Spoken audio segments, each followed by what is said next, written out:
Welcome to the Scam Economy with your host, Matt Bender.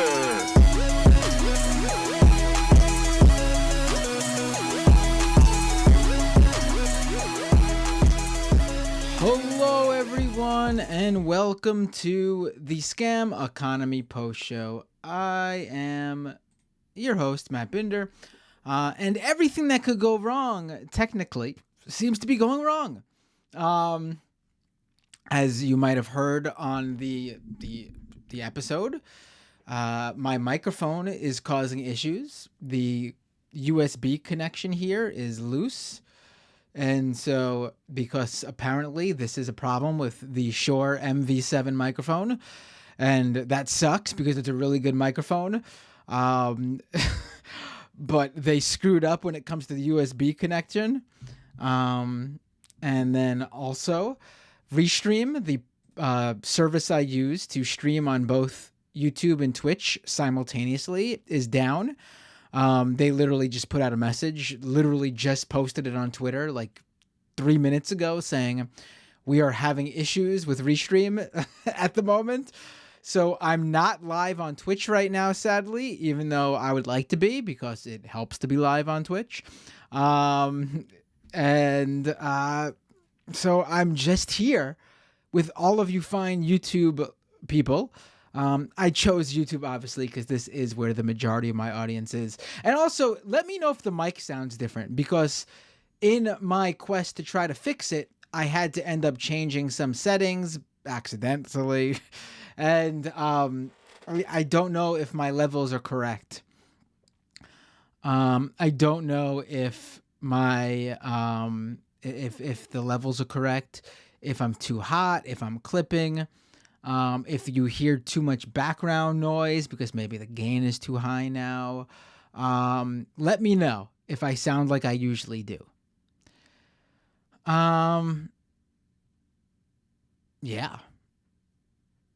Oh, and now the the green screen is going out because I leaned forward. I need to figure out a way to fix that. It's because I'm too close. I need to get further back, but then I'm too far from the mic. I need a longer mic arm along with a new mic. Yeah, I wonder if I was a little bit taller. It's because exactly where I am.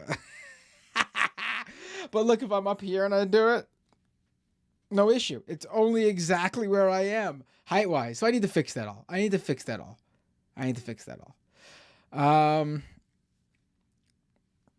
Everything's a mess. The mic, the lighting of the green screen, Restream, so I'm not on Twitch. So no raid today either. Ugh, it sucks. And but you know what? Definitely do go to twitch.tv/MattBinder and connect your Amazon Prime account to your Twitch account and give me your free monthly Twitch Prime subscription. Have a not all-time high, but might have the second highest number of paid Twitch subscribers right now on Twitch, most are via Twitch Prime, which count as paid. And I want to keep that going, and not being on Twitch might hurt that. And also, I'm less than 50 followers away from 3,000 followers on Twitch. So just because I'm not on Twitch right now, doesn't mean you can't do that stuff. I'm watching the Twitch activity feed. The cool thing about Twitch is you can drop that stuff in there and I'll see it. Unlike YouTube, if I'm not live, you can't give me a live chat. This is different. Why do I keep doing that? I need to put my mic higher than it. If I'm gonna keep looking down and the green screen's gonna suck like that, then there we go. This is a little bit better. Now I won't look down so often. All right, so the Skype line's open. Search Doomed Live. I also didn't do the normal Doomed episode this week because I was invited on Movie Night Extravaganza, which is a great live stream podcast hosted by friends of the Majority Report, friends of this show as well. And It's a movie podcast, and they're doing Halloween movies, specifically zombie movies this month. And they've been asking me to come on for quite a while. And they said they were going to talk about Return of the Living Dead, one of my all-time favorite zombie movies, one of my all-time favorite movies, period. So had to take the break from Doom because they also stream on Tuesdays to do this week. I just had to do it. Oh, just missed a call. If you are calling into the show, definitely call right back in. I'll take your call right away.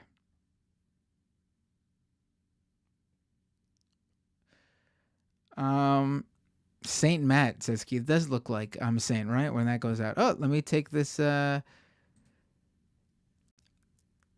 what's your name? Where are you calling from? Hello, can you hear me? I can hear you. Is the audio okay? You are a little low on my end, but hold on. I think that might be just. Sorry, one second. That might be actually. Reposition myself a bit. I think that actually might just be in my headphones. I think my levels for the stream look fine. Let me see if there's something I could fix on my end. 1 second. Put you a little bit louder. Yeah, it's also pretty late here, so I've got to be quiet. Okay. Okay, so what's your name? Where are you calling from? My name's Adam, and I'm from the UK, England, you know. Whereabouts? Can you give me without, I get if you don't want to dox exactly, I'm not asking for your address, just a general Northeast area. Okay. A town you've never heard of. Have you heard of Middlesbrough before? No. Sort of that area. No. Or maybe someone in chat has. There we go. So what would you like to talk about? Well, to be honest, hold on. I'm a little bit nervous, to be honest. Listen, this is a chill, laid back show. We already did the episode, so this is the fun call in, chill out, don't worry about it. Deep breath and just bring it to me. Yeah, well, I've got a couple of topics that could be worth talking about. There was one which I messaged you about on Twitter before, which was about my experience with an MLM, but I don't know how relevant it really is to scam economy. I mean, maybe we could just have a conversation about how much MLMs have in common with crypto or something like that. But yeah. And then the other thing would be the Jan 6th committee. I don't know if you've heard it or watched it tonight. I didn't get a chance to watch today's. I mean, I know they do the daytime ones because apparently, I don't know, I guess they like that it gets covered during the news cycle of the day, whereas the evening ones, they might get the TV hits, but obviously people are not online talking about what's going on in the news like they do during the daytime here in here in US time zones. But I did see some stuff. I did see the video footage of Nancy Pelosi and Chuck Schumer, in their secret rooms during the January 6th riots at the Capitol. And I saw the clip of Nancy Pelosi being told that Trump is thinking of coming down and joining them at the Capitol, and how apparently she was planning on, I doubt she would have done this, but said she was planning on punching him in the face. I actually missed that part. I mean, I did watch the montage or whatever you want to call it, where it was juxtaposing what was happening outside with what the people inside were doing, to sort of show how they were showing leadership while Trump wasn't. But I mean, I guess for me, it felt a little bit, self-congratulatory, like, oh, look how great these people are, look how awesome these people are at serving their country, like Mitch McConnell and people like that. And it's like, I mean, they basically did the bare minimum, which was protecting themselves, really. I mean, they were worried about their own lives. Right. No, and absolutely. Another thing that I find frustrating, if I could just say, it's like a lot of it's like the Bill Barr, particularly Bill Barr's testimony where he's saying, like, oh, well, Trump didn't seem to care much about what the truth was. And, he said it like he was shocked. And it's like, you've worked with this man for years. You've worked under him for years, and yet you're suddenly surprised that he's acting like Trump and that he's doing what Trump does, It's they sort of have to play act that they're so shocked that Trump would ever do this when it's really not that surprising that he would do this because it's in line with everything else he's done as a president up until that point. Oh, absolutely. And Bill Barr, especially, this is not like even some low level aide or something like that. We're talking about the guy is like like sidekick almost, the position that he had. He was like pretty much involved with Trump at every level. He knew everything Trump was planning to do. I mean, he was the AG. I mean, it doesn't get any more, especially when it comes to Trump's wanting to overturn the election and how closely he worked with Bill Barr trying to do that. I mean, this guy is a bullshit artist if he's trying to distance himself from Trump. Yeah, it's going to be really interesting if Trump is the nominee, how these Republicans like McConnell and stuff are going to have to they're going to suck it fall up. in line. Yes, they're going to suck it up. They're going to let Donald Trump, Donald Trump can literally put on like in front of McConnell, put on like a racist, like he literally take his fingers, pull his eyes back to do like a racist Asian caricature in front of Mitch McConnell to make fun of his wife, and Mitch McConnell will stand right next to Trump as he does that and be like, yes sir, everyone go vote for Donald Trump, smart guy. Yeah.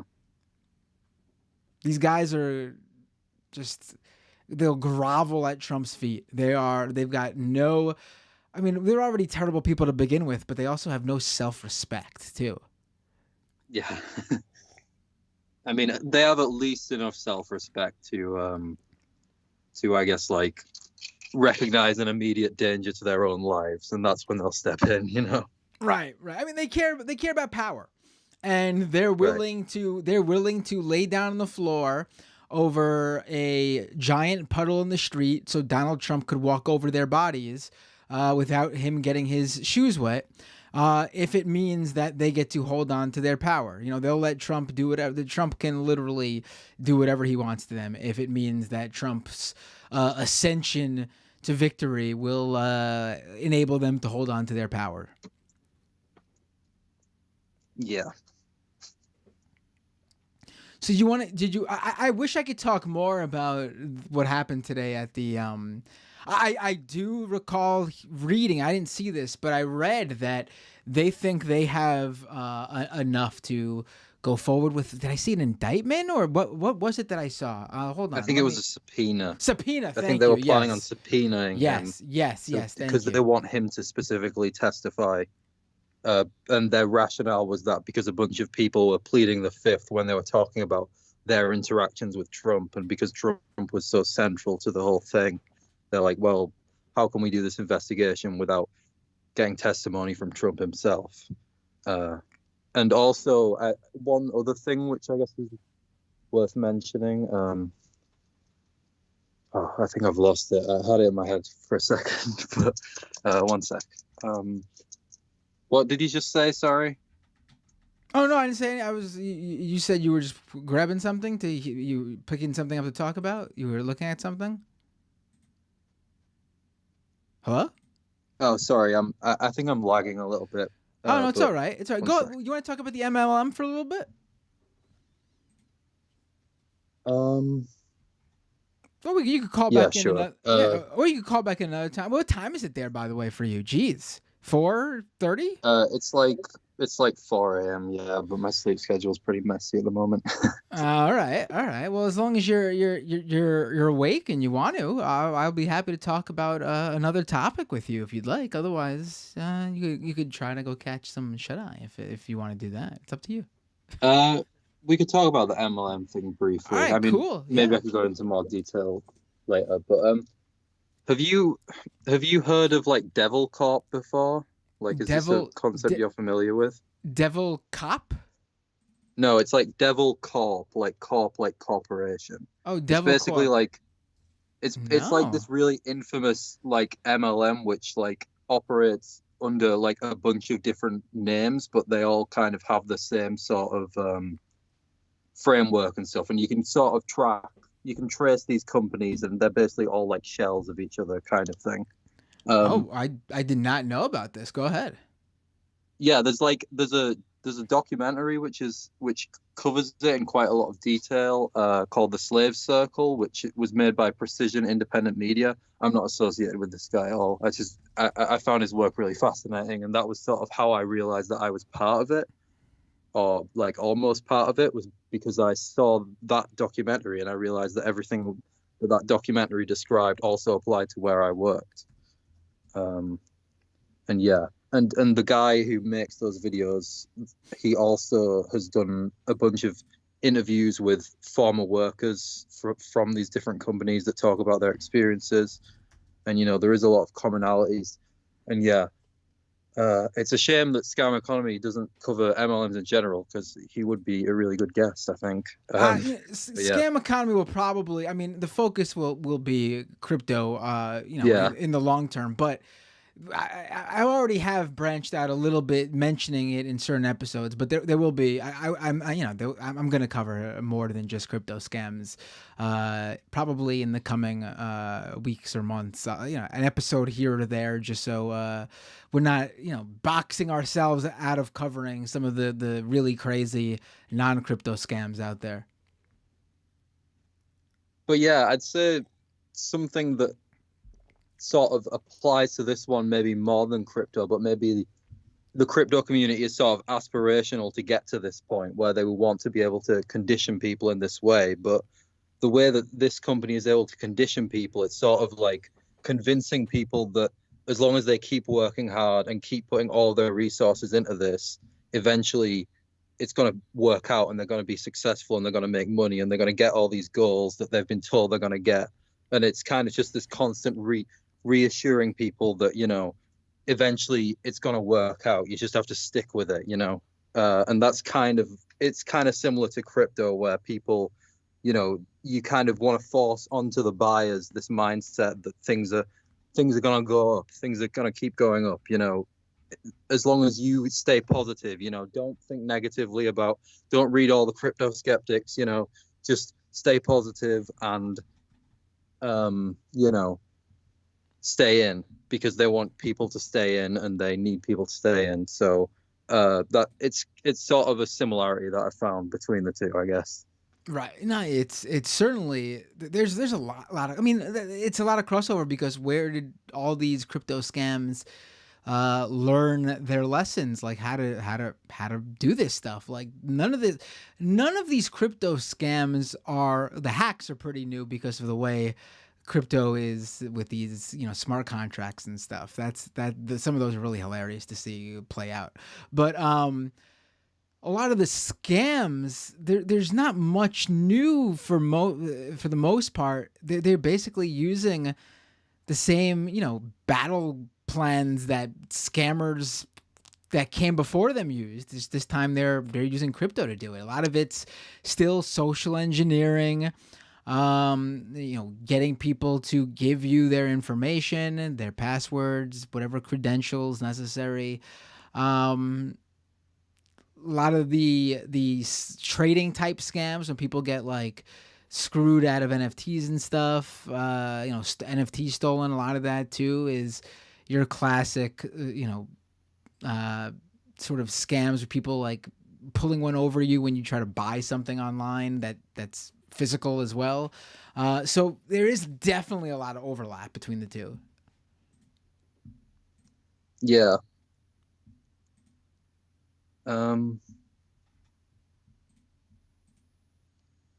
Yeah. I mean, so what? Can you hear me all right? Yeah. What part? What the MLM scam? So how does this exactly? I have to read more about this Devil Corp thing. I actually am looking online now, and it seems like there's just a lot of. It seems like it's a little bit all over the place. It includes like, sort of direct marketing companies, which not outright scams, but certainly shady and very schemy. It's mainly that essentially, but it's like the way that they operate is in an MLM kind of structure. But like sales is kind of the grab. Like they pretend it's a sales job, and then I'll explain how it works really briefly. So you start off as a sales rep, and then after a few weeks you get promoted to a team leader, and then a team leader has to, once they've promoted enough sales reps or something like that, like, yeah, I think it's they promote enough of their reps into team leaders, then they get promoted to an assistant manager, and then from assistant manager they get promoted to an owner, and an owner starts their own branch elsewhere, and the owner then has to do the whole thing again, like have a bunch of team leaders under them and have a bunch of people under them, and all that time the person who recruited that owner, like their owner, gets a slice of the pie, and it's sort of like this big pyramid structure.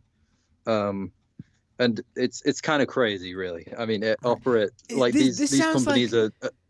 This sounds like back when I was either in high school or college, and I was looking for, a job, like a part-time job during those years. I remember coming across, and a lot of people have similar experiences from when I previously have looked this up online. I would constantly come across this knife company, Cutco, and you would sell knives, like kitchen knives. And yeah, it is a kind of similar thing to that. Yeah, and this is what it was. There was like a multi-level marketing thing where you would like sell these knives, and if you sold a certain amount, you got bumped up to the next level or something, and then it constantly and the trick is that it's all just like, basically you're just giving away a bunch of free labor. You're getting very poor compensation, and even if you get promoted to owner, you still end up most of the time losing a lot of money because they don't really help you out, and they basically just leave you to flail around on your own. And a lot of the people who do get promoted to owners and manage their own branches, they don't really have experience running a business. They don't have anyone around them who can guide them, and they fail, and they end up having a bunch of financial troubles, and everyone just gets screwed over, and until they can't keep holding on to this idea that the dream's going to happen, and then they quit, and they've just wasted a few years of their life, maybe, hoping to make a bit of money, and nothing ever comes of it, pretty much, apart from like the people at the very top, the people who started the scam years and years ago. Those are the people who make the money. Oh wait, there's a few people in the chat right now. Lanzetta, ah ha ha ha ha! I worked for Cutco. Oh my. Sharif's Crew TV says, "LOL. I know a bunch of guys who got into Cutco in high school." Tokyo Han says, I mean, I don't know if Cutco's associated with these companies specifically, but a lot of them sort of operate in similar ways, really. Right. Let me look it up. Cutco Devil Corp. Maybe it's probably not, but Well, apparently these guys have been around since the 90s, I think. Okay, so it's not they're not part of Devil Corp, but it's the same tactics from what I'm reading on Reddit. Yeah. Yeah, if you look on r/anti-MLM and search for Devil Corp, there's tons of stories of people who have worked there and stuff that are just like, posting their own experiences. And that channel was really great, having all these testimonials and stuff from all these people whose lives have pretty much been ruined by this place, because it's basically what they do is they have you work like as technically self-employed, so they don't have to pay you an hourly wage, and then they have you come into the office really early and then work 8 hours after that, and then go to like team nights where you socialize with them, basically, so you're never on your own and you're never with like people who aren't part of the business, because then you might start asking questions. Sounds like so a they cult. Just have you constantly working. Yeah, it's crazy. That sounds like cult-like behavior. If you're not letting me go home. It's honestly crazy, and it's like basically, it's like for the people who work there, you're putting in 12-hour days, you're getting barely any money back, you're driving around everywhere, you're having to pay for all these fees on your car, you may not even be breaking even, yet you're working like 12-hour days. Can you imagine how soul crushing that is? So I basically realized what it was very early, and I was like, I'm getting out of here. And I only worked one day, but when I was working the day, I was justifying it, like I was like, at least I might be able to talk about this on Matt Binder's show. I'm not even joking. I was like, well, at least I'll get a good story out of this, because it was quite recent. You're actually reminding me. I haven't thought of this in a long time, but you're reminding me of another scam I came across back in high school. I was looking for jobs, like part-time jobs back in high school and college. And Craigslist was really big back then, especially for people looking for entry level work. Probably still is big for people looking for entry level work. I don't think it's big anymore for people beyond that. But there was a time where Craigslist was like the jobs website. Um, and I was looking and I came across this ad for like a newspaper delivery job. And I had just gotten my license. I just got a van, a car. I was like, oh, it was for my band, the van, but like, oh, I have a van. I could like, if this works out, I could put a bunch of newspapers in my van and deliver this stuff on weekends or early mornings and, easy part-time work, not being in an office, not dealing with people, just driving around, listening to music and throwing newspapers in front of, stores and homes. I get there to the office and the office is in a guy's home. And I go in, and that's not completely sketchy. If it's independent local newspaper, they could have like an office, they could rent a house to run their office. And I go in, and the guy has a really nice like office, but it's just him. And he's telling me about this newspaper. It's like a newspaper for, I live in Queens, big Asian community, and it's a newspaper for, the Asian community. And so it's not like a major, U.S. paper or anything. It's a little local paper. But he's telling me about, all his ideas, and he's basically getting me really involved, like talking as if I'm already working for the company. And I'm like, wow, this is going to be cool. This is going to work out. It sounds like in my head, I'm saying that. And he goes, okay, great. So all I need for you to show that you're serious about this is I need an investment from you of like $1,000. And I'm like, what the fuck? I walked out the door. That was it. I was like, you gotta be kidding me. This is ridiculous. I was like 16, 17 years old. What the hell, are you being serious? So like, I don't know what scam this guy was running. If I was today's Matt Binder back then, I probably would have stuck around to find out more about what he was trying to pull, the scheme he was running there. But I could not believe the audacity of this guy bringing out this teenager, having this teenager drive out, talking to me for like 30, 40 minutes about the company as if he's going to hire me. And then throw this thing at me that in order to deliver their newspapers, I need to become an investor. Yeah. That's pretty crazy. I think that's a bit more blatant than these guys. I mean, these guys were pretty blatant, but they basically sold it as like an opportunity, like, oh, you can make loads of money, that kind of thing.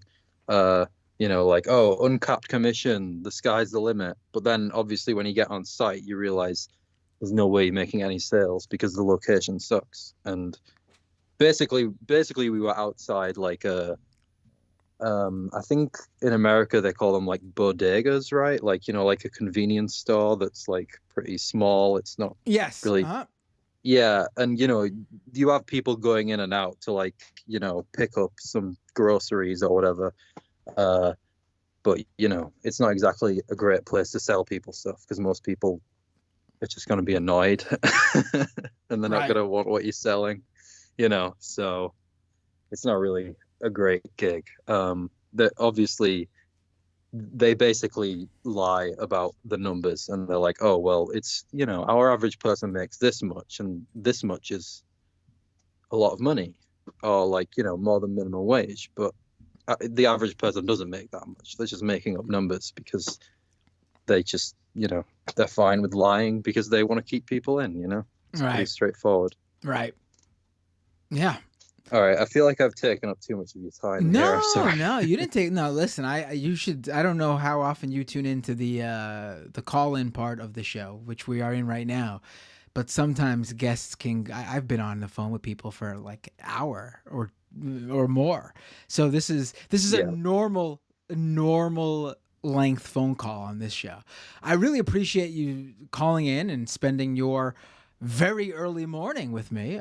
This was a lot of fun to talk about the MLMs especially, but also you have me really wanting to go and try to catch as many clips from the Jan 6 thing as possible after the stream ends. So I appreciate the call. Oh, one more thing, actually. Oh yeah, go ahead. With your microphone, have you tried putting it into a different USB slot? It's not the USB slot on the Right. computer or the USB hub I have. It's the one on the back of the microphone. Like Oh, I it that see. yeah. Like I Yeah. looked it up, and the Shure MV7's biggest flaw apparently is this rinky-dink USB connector they have. It's a USB-C, and it's apparently not very well made. This microphone is a rare dynamic USB mic. Most USB mics are condenser microphones, like the Blue Yeti. Problem with the condenser microphone is ever since I moved to this current apartment 2 years ago, I now don't stream in the corner of an open space. I now stream in an enclosed walk-in closet, which means that a condenser microphone gives it a lot of, you hear a lot of bounciness, and it makes my voice sound empty. Whereas the dynamic microphone sounds like it does now. It sounds like a really professionally sounding microphone. And most dynamic microphones, from what I've seen, use XLR cables, which is fine. But to use an XLR, I would need to buy another device, and that's an additional cost. So this having a USB and just plug and play was very good. But apparently Shure's got to fix their USB on this mic because it sucks.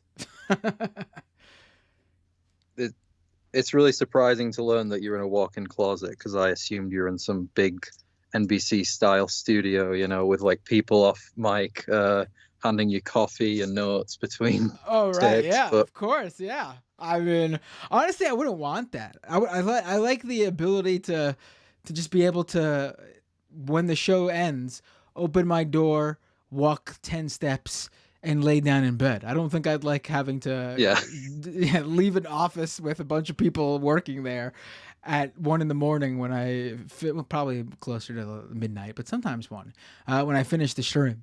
But yeah, great all right. call. Well, Have a yeah, I great might night. call in some other time. Catch you Oh, later. please, definitely. Take care. Right, see you. Bye. Bloop bloop. All right, we have someone else on the line that I just missed. But first, before we get to the next call, who is this? Ladi Dada, a $100 super chat. I don't know what to say other than thank you so much. That really does mean a lot.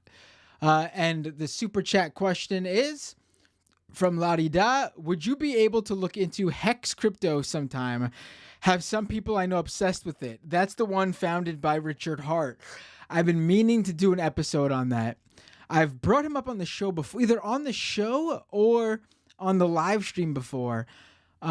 Just in passing, probably almost assuredly, just to mention when he pulled that stunt to promote Hex, when he bought that asteroid stone or something like that, the outer space stone or diamond or whatever it is.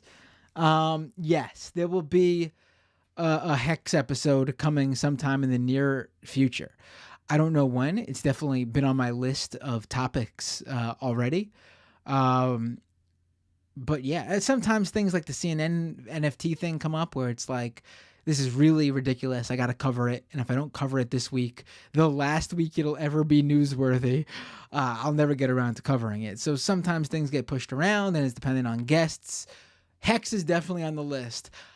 I would say somewhere within the next handful of episodes, there'll be a Hex one. All right, let's go back to the phones. Hey, what's your name? Where you calling from? Hey, it's Dave from Jamaica, calling from his Audio Technica, where you can hear all the crickets in the background. So I don't hear it. I don't. It's pretty. It's all I hear is like a low hum of like digital noise, not enough to ruin the call, but just a very low background hum. It's fine. looks like I've hit the right levels. There you go. How you doing, Dave? Not too bad.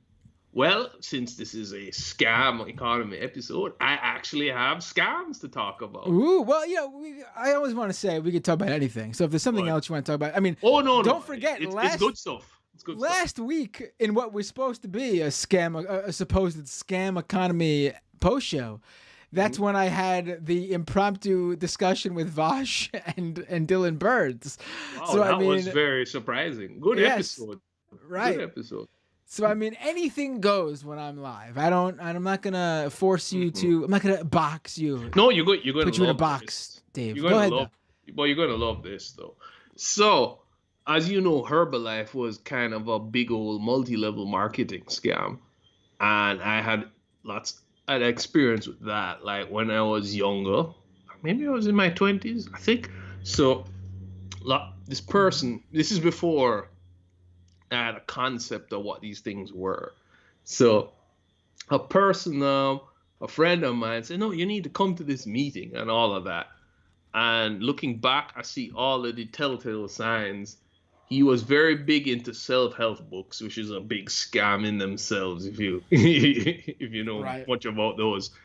And he brought me to a Herbalife meeting. And there's like about 50 people in there, and I'm listening. And I'm like, I think I'm in a scam. I didn't know it was a multi, but the fantastical things like all you need to do is sell this, and then you have testimonials about how much money people have made, and all you have to do is sell some candy bars and whatnot. And one thing I did know in common is it was basically a lot of fairly desperate people, I would say, you know, Right. living from paycheck to paycheck. Because at the time, I think I was working like a horrible, like, I wouldn't even call it security, but my job was just to watch the cashiers, just make sure they didn't steal anything.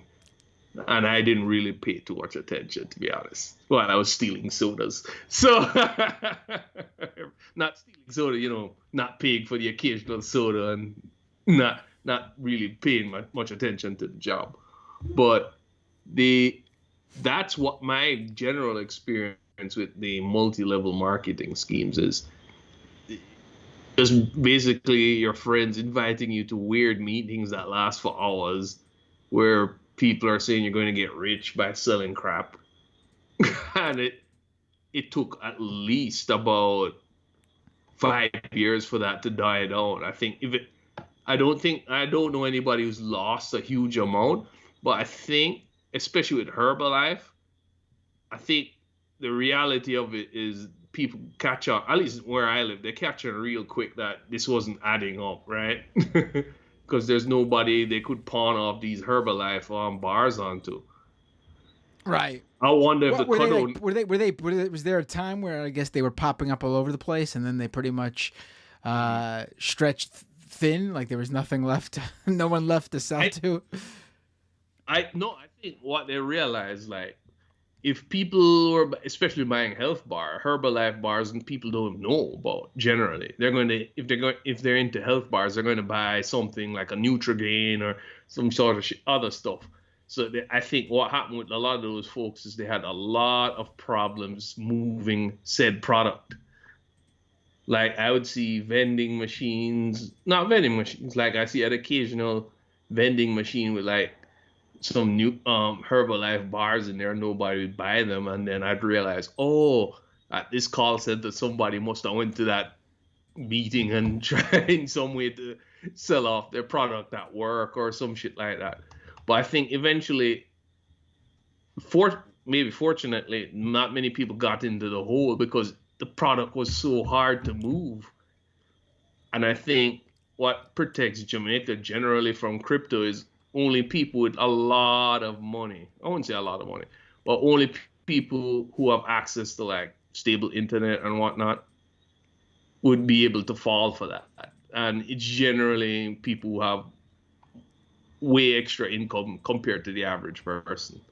So not that we're like super smart at detecting scams or anything, but I think with us, I think the general wealth poverty level is just so high that even these scams don't seem to have enough of a foothold to take place, if you catch what I'm saying. Right. No, absolutely. I mean, it's probably why crypto people are the biggest marks when it comes to scammers, because the level of reward if you trick one is usually fairly higher than the level of reward for any other scam.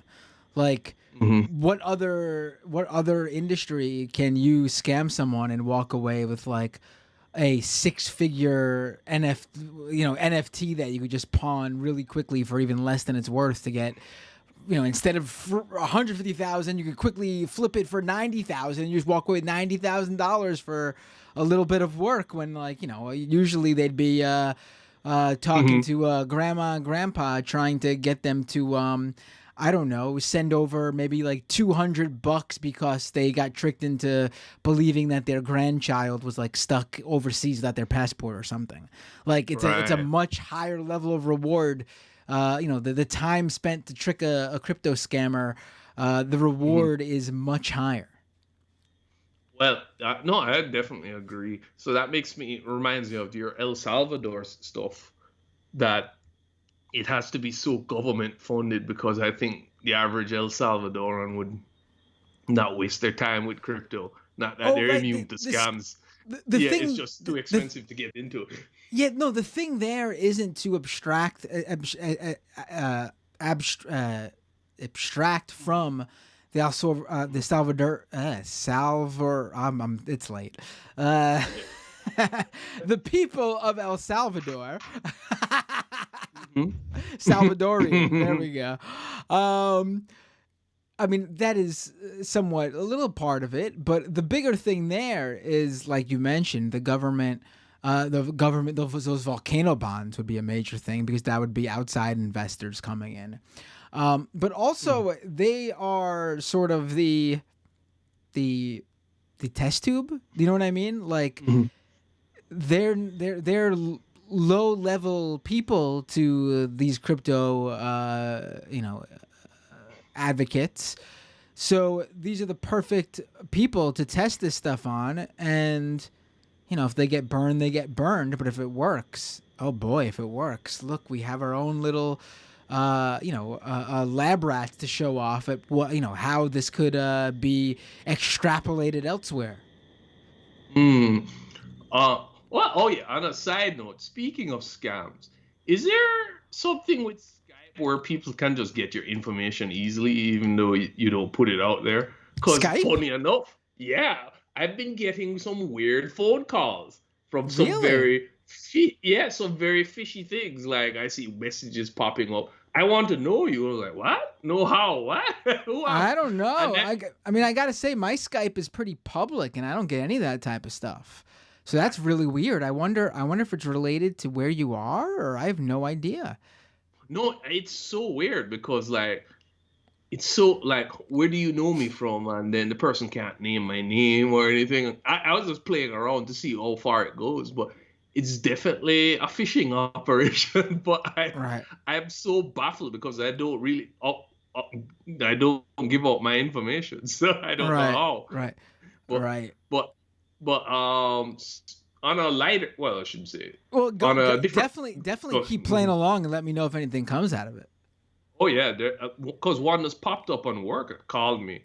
I was like, "What's going on here?" And I need to dig deep to see what's going on here. But on a more fun note, I was asking if you're checking your DMs from me, because I want to know. I just saw it in the Skype chat. I just saw it. I will get it to you. Yeah. Yeah, because I'm going to try get you some sodas. No, I'm trying to figure out what sodas are common in the States that I can give you something that's not common. Name me some of the big sodas over there in Jamaica that you are unsure of if they are here. I'm excited. Let's do this. Throw me some brands. All right. So Bigger is a brand, but here's the flavors might be similar. So have you had apple soda? Is apple sodas big in the States? They're not big. I have seen it here, but Coca-Cola, and Pepsi, obviously. But I'm not gonna go through every brand. So it's Coke flavor, Diet Coke, Coke Zero, and then you got orange soda, ginger ale, grape, depending on where you are. The Sunkist, Mountain Dew, Sprites. Those are like lemon lime flavors. Those are pretty much the big. Root beer, cream soda. Those are pretty much the big flavors. Then you have like the Coke flavors that are tinted with a flavor like cherry Coke. But those We are don't like have those here. okay. Those are like the big I flavors. haven't seen a Dr. Pepper in like 20 years. Oh, Dr. Pepper's here, right? Yeah, that's another big one, right? I love Dr. Pepper. So I think apple soda is do you have definitely Do you have Mr. Pibb there? Mr. Pibb. No. Okay, because that is a Dr. Pepper brand. It's not an alternative.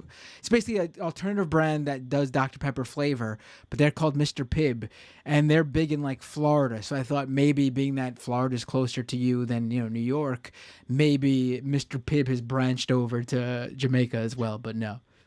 I think when it comes to the soda game, what I do notice each country seems to be fairly well soda protected. I don't know what's the right word. Oh, even the state, in each state here. I mean, if you're an Insane Clown Posse fan, if you're a juggalo, and you don't live in the U.S., you would probably think that Faygo was like a major, soda brand here. Faygo just everywhere.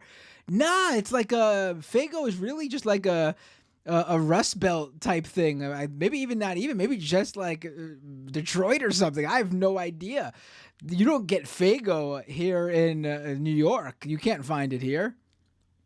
I think ones that are popping into my head now is that you probably wouldn't be common would be of course the apple soda, very popular over here.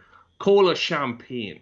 It doesn't really taste like champagne. There's no alcohol in it, but it's just kind of a goldish color soda.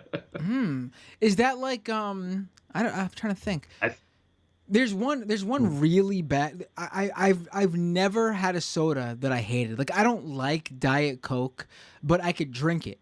But there is one flavor of soda that I would never drink again, and that's I don't even know what flavor it's considered, but Tab. Tab.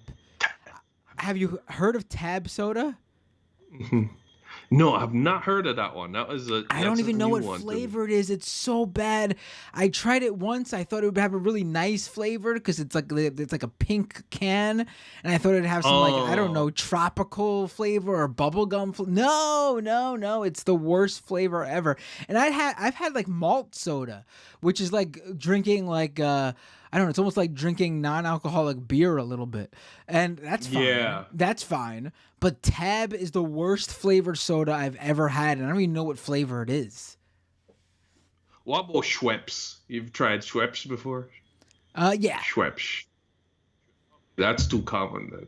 So, ginger beer we do down here. Not beer again, but it I think it's like it would be a mix of the grapefruit. It's actually a grapefruit soda. Oh, that's different. But it's sweetened, so it doesn't have the typical grapefruit aftertaste. So that one is I don't think that's very common in the States. Well, I think it's mainly apple and ginger beer. That's probably not common. Because I know you guys have your cream sodas, your grapes, your pineapples, your oranges, the staples. Well, pineapple is available here, but it's not like a major flavor. I'm trying. There's a soda that I always see sold in grocery stores here in like the international aisle. Hold on, let me pull it up. It is DG Genuine Jamaican Soda. Have you heard of DG Jamaican soda? DNG, yeah. It was DNG? when I was younger. DNG, yeah. But back in the day when you used to get the glass sodas and before the plastics came in, yeah. And then you'd usually carry back your crate full of glass bottles and they would recycle it and all. It was interesting times. Oh, so it's not big there anymore. I haven't seen DNG in a while. Big has basically taken over. And I haven't seen as many. Oh, I've never seen Bigga. I'm looking at a picture of it right now. I've never seen this here in stores. So maybe this is the one to send me. The D&G one, I've seen the pineapple one in stores. I've seen the cola champagne one in stores, although I haven't tried that one yet. And I've seen the ginger beer. Is that what you were saying before? Ginger beer, right? That was the one you were mentioning, right? I gotta try But that those. one, I But think our one was used with grapefruit. Yeah, they use grapefruit. Well, grapefruit flavored. right. But the thing, if there's a soda I can drink but I don't particularly like, it would be orange. Orange is such a boring flavor. If somebody gave me, I'll drink it, but it's just like whatever flavor. I haven't had orange soda in a long time. I was never that into I was never too into the tropical flavored sodas. They're good, but Hmm. I feel like they don't have enough caffeine. If they even have if they Ah. even have caffeine.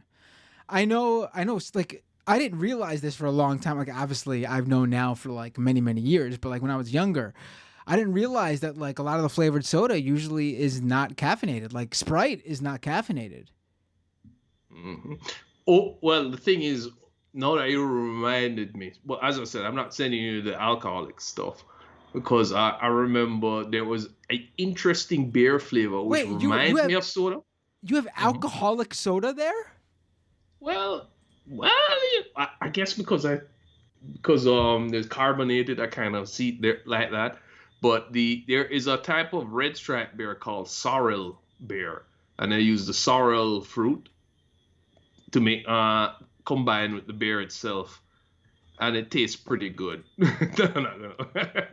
I like it, but I'm trying to see if there's a pure sorrel soda because that is a Friggin' at Taco Bell here. I love it though. oh.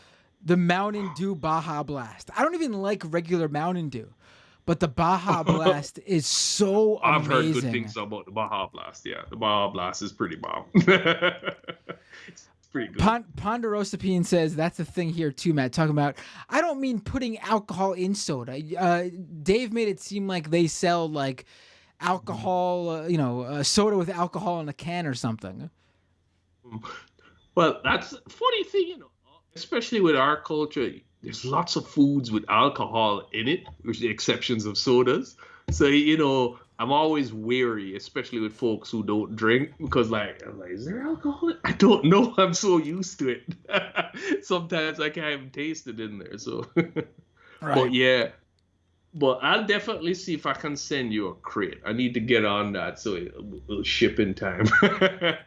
Oh, I'm looking at But some of the flavors now. These are interesting. Let me see. We got mhm. ginger beer, grape. No, I could get grape here. Apple, that's an interesting one. Fruit punch. But that's I not haven't soda, tried I that in a bet. while. That's just probably Mhm. punch. The cream soda looks very interesting because it's clear. Right. It's funny enough. Usually it was a remedy if you're sick. Like if you have an upset stomach, you drink cream soda. Oh, It's kind of like Here that's ginger ale. yeah, it's like ginger ale but without the ginger ale. So it's an interesting flavor. One of my top favorite sodas are a ginger ale. I haven't had a cream, but I like cream soda as well. I haven't had a cream in a while, but they're pretty good stuff. So you're interested in the cream soda? I'm definitely going to try to get you that then. What else? So I'm basically, not even. apple, ginger beer, Cream and soda's cream all soda. right. I'm not a big cream soda fan, but the clear cream soda is calling my name. I feel like I need to try it. Um, the Jamaican cola too, I would try, and along with the grapefruit one. I don't know if we have grapefruit soda here. I'm trying to think. I mean, it looks like No, but Sprite, but that's not the flavor that it is. The apple one sounds interesting. isn't Sprite more like a lemon, or there's a lemon Yeah, Sprite, it's or lemon is lime or something like that. Yeah. Oh, so people are mentioning in the chat Inca Cola. Have you ever tried Inca Cola? Do you get that there? no? It's a, I've heard. No, I haven't, but I heard it's good. I yes, want it's to try very it. good. You can find it here a lot more now because Coca Cola, a while back bought it, but it was a Peruvian Hmm. soda company. Hence the name Inca Cola. And Coca Cola bought it, and it's not everywhere. It's not like in like your average U.S. store, but you go to certain smaller groceries, you could find it in stock. It's good. It's really good. I would definitely recommend the grapefruit soda because, as I said, it's not like a real grapefruit which has a bitter aftertaste, so it's an acquired taste. This one is just, it doesn't have it for whatever. I don't know how they did it, but it doesn't have it. There is no, there is no grapefruit aftertaste in it. But Nah. I Man, I miss soda. I've been drinking a lot of water recently. Not more, I think. But yeah, so at least now I know what Matt would want. So I'm going to try see if I can get a little mix of apple, ginger beer, and clear cream to see if you like it. Right. Yeah, I'm down. I'm excited. And then I'm going to see how long it takes to ship so it doesn't sit in somewhere. Oh, right now, look, I'm actually looking online. It seems like this is a regular thing in terms of Jamaican sodas being sold here. Looks like it's even on Amazon. Wow. Yeah, but That's a shock to me. This is D&G though. I'm seeing on Amazon. Hold on, let me see. D&G is yeah, Caribbean based at least, yeah. And let me see. What's the name of the other one again? Bigga, Bigga. Mm-hmm. Let me see. Bigga soda. Let's see. No, can't get that on here. Okay, so that one might be the one that you can get here. Although looking up Bigga soda on Amazon brought me this soda I've never heard of. Squirt.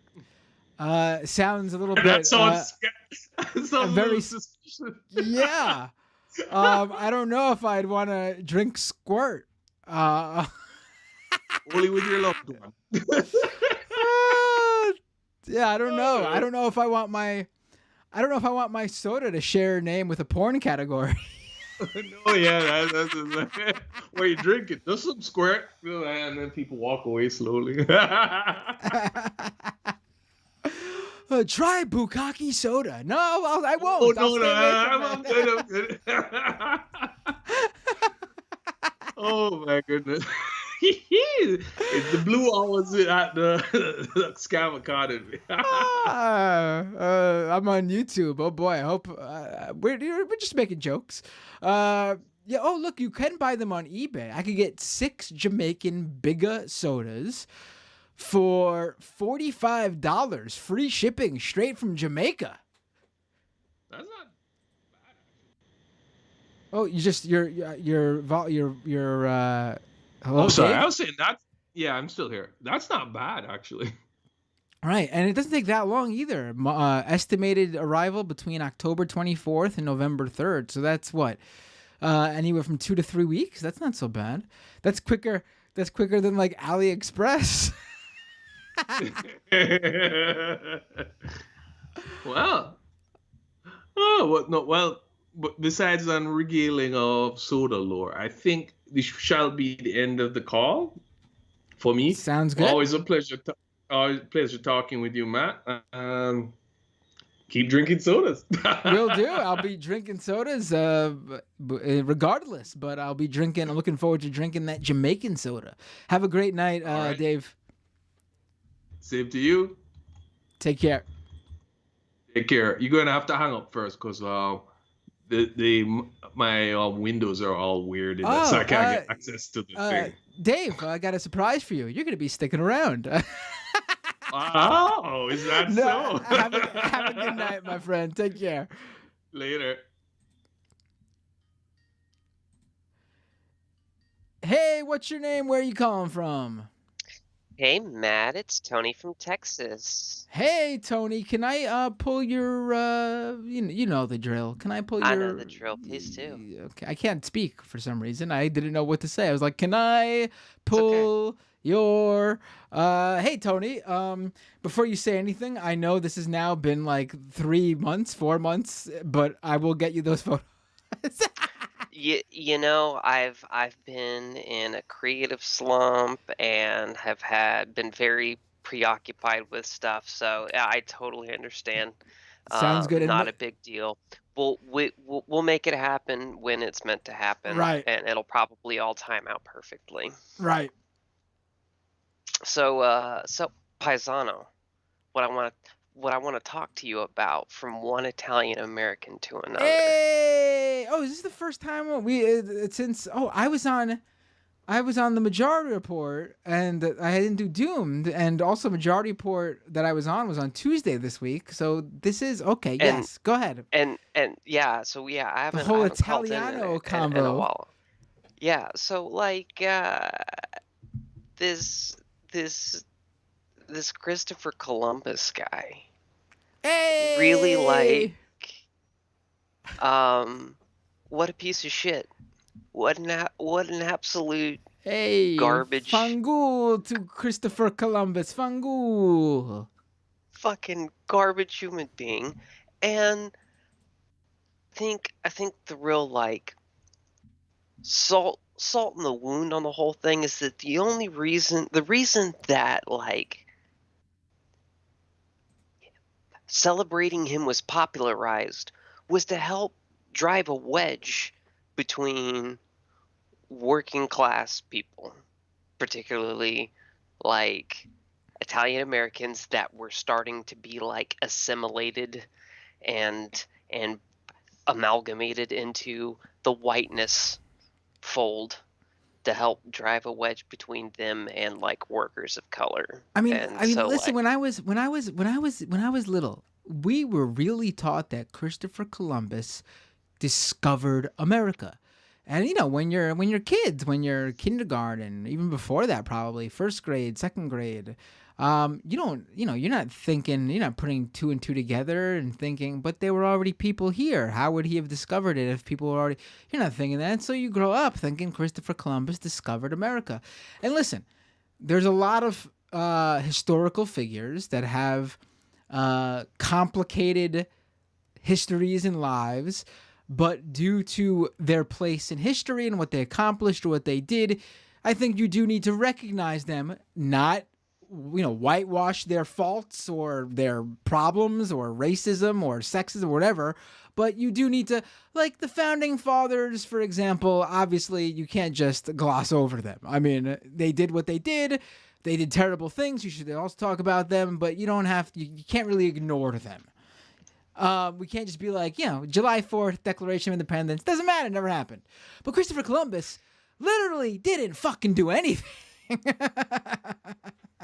Was dead long before, the shot heard around the world or whatever. Like, but he didn't discover America. Wasn't even the first European here. Didn't even know he was in America when he got here. It wasn't even like he was looking for America. I mean, it's just, he's just not that important of a figure, quite frankly. I mean, if you want to talk about him in the bigger picture of the the great voyagers of that time period and the conquistadors and all that, I mean, yeah, okay, you'll talk about him there, but he doesn't warrant an American a U.S. holiday. I'm sorry, right. He just doesn't. No, he doesn't. So I hope everyone had a good Indigenous Peoples Day on Monday. Remember if especially if you come from Italian or Irish stock here in the States, just remember it was not that long ago that that we were not considered white. And as Innuendo Studios has pointed out in videos of theirs, with fascists, the rights tend to roll back. Those that most recently gained them get stripped away. So even if you're a cishet white dude, semen dude, racialized white dude, and you're Irish or Italian, best believe after they're done with us queers, coming for you next. Like, right, yeah. I mean, yeah. Also, we could give Italians they really need a holiday. We could give it. We just make it Italian Day or whatever you want to call it. It doesn't matter. It doesn't even like I've never met an Italian that has embraced Christopher Columbus outside of when Columbus Day rolls around. Like, it's not like you go to an Italian's house and they got paintings of Columbus all over. They just don't. They don't. You probably got more, Pavarotti Day, honestly. Like, we could, like, it Yes, makes it, like, Pavarotti Day. There seriously, you go. there's Italian figures that Italians embrace as representative of the country and the culture way more than, and I think even just saying way more doesn't do it justice. I don't ever see anyone connect Columbus and Italy or Italians other than when Wouldn't Columbus even Day come rolls here. around. I mean, He didn't even come here, right? He didn't even come here he was representing Italy when he came came here here. for Spain. Yeah. He was so He's a he was. turncoat. Well, no, he Well, couldn't I'm gonna fucking say he's a find any turncoat. goddamn work in Italy because nobody they all knew he was a shyster and he had to go to Spain to find somebody to pay him to do something, and it was um, start a very brutal and just soul crushingly depressing loss of life and culture and knowledge. We I do we think we I do think we are not we specifically, but like the general public that wants to do away with Columbus Day. I think they are losing. I mean, I think a lot of people are actually in favor of Indigenous Peoples Day, and I am as well. But from a PR standpoint, I think along with Indigenous Peoples Day, you also need to bring forth a holiday, a day for Italians as well. Not the same day, but I feel like any pushback I ever see is usually from, right wingers, and then also some Italian people who are like, well, what about my day? So maybe we should, from a PR standpoint, be like, Indigenous Peoples Day in that Monday in October, and then a few weeks later we could do I don't know, whatever you want. Like I Robert said, De Niro Robert De Day. Niro I don't Day, know. Pavarotti Day, Bruno San Martino Day, Super Mario Brothers Day. What were the name of those two anarchists? Whatchamacallit? Whatever. What were their names? Oh my God, Sacco and Vanzetti. Yes. Yes, Vanzetti. Yeah, come on. We could do a bunch of famous Italian. We could do We got options here. we could do a Mussolini Death Day. We could do we could do a bunch of things, And I'm sounding extra Italian right now. Oh, mamma mia! Mushroom But yeah. Kingdom, here we come.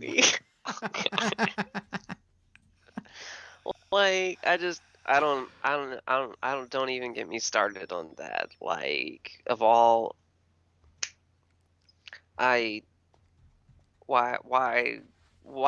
anybody other than Danny DeVito was picked to voice Danny Mario. DeVito. Danny DeVito. He's Italian, right? Yeah, that's an Italian sounding name. Danny DeVito, Yeah. right? Yeah, and yeah. I'm sure he could have taken a short break from voicing Satan on the show that he's doing with his daughter to go voice Mario. Yeah. The guy. Go ahead. Who else? We got I looked up famous Italians throughout history, and the first one that comes up is Mussolini. Not a good sign. Michelangelo Day, Leonardo da Vinci Day, Galileo Umberto Day. Eco Day. What else? Who else? Let's see. We could do Tony Gramsci Day. Yeah. Yeah. We got options. Heck, we could do the most American version of an Italian holiday and do fried mozzarella sticks day. Yeah. Make it about deep fried food, and it'll sell like hotcakes. I'm all for it. I'm all for it. But yeah, Anyway. the whole thing around Columbus Day is just so silly. Just let it go. Just let it go. He's not a good Italian. He wasn't a good person, but he wasn't a good Italian. Not a good representative of Italians. Wasn't even representing Italy. Let's get a new day for Italians. Let's turn this one into Indigenous Peoples Day. We'll make the Italian one a federal holiday too. Mhm. And we'll all celebrate Italy the way it's meant to be celebrated. We'll have some pizza pie and spaghetti and pasta fazool spaghetti. and whatever it's called. Yeah, spaghetti. Yeah, we'll do the meat platter. Do you know what the most arrogant pasta sauce is? What is that? Prego. Oh, there you go. Was that it, Tony? That means you're welcome in Italian, y'all. There just you by go. the way. There you go. Was there anything else you want to talk about? Nah, I think that's good for tonight. I really appreciate you taking my call. Oh, actually, there was one last thing. I checked my mailbox and I saw something from Patreon, and I go, oh, "Is this my sticker?" And sure enough, it was my sticker from somebody else that I patronize on Patreon. Oh no! I'm sorry. I'm gonna make it up. I still have people to get it to. You're not the only one. I assure you. I have the stickers. I gotta do it. I'm really bad at this, and that's why I am the streamer that I am, and that's exactly why my Patreon level is exactly where it is. Because I'm so bad at it. I'm so bad at it. I just want to take this time to say patreon.com/MattBender. Y'all, let's Patreon subs up so Bender can hire some help. Hey, I will say though that is there any other? I'm sure there is, but in terms of delivering the content, there's no weeks taken off. Other than that week I took off, but other than that, you get your shows every week. I'm not one of those people with a Patreon that you get like one thing a month and then never hear from them again for another. Yeah. And even the week that you took off, you still had clip content that you posted up. Some very good. That's true. Some very good call-in conversations. Thank you. I appreciate that, Tony. Have a great night. As always, great call, and I'll talk to you soon. Likewise. Take care, Matt. Bye. Oh, I feel so bad. Not bad enough to do anything about it. No. Oh, speaking of Patreon, patreon.com/MattBender, and let me shout out the people who've joined since the last episode of the show. Oh, wait, let me take this call first. Hey, what's your name? Where are you calling from? This is John, Matt, from Peoria. Hey, John from Peoria. What would you like to talk about? Well, first, let me make sure. Can you hear me okay? I can. You sound loud and clear. All right. I've had some issues with my mic, and I just want to make sure that I don't bore people. I've called in before. I called in. I think my first call was about. I think it was like when Jimmy Dore was trying to promote an alliance, a Brown.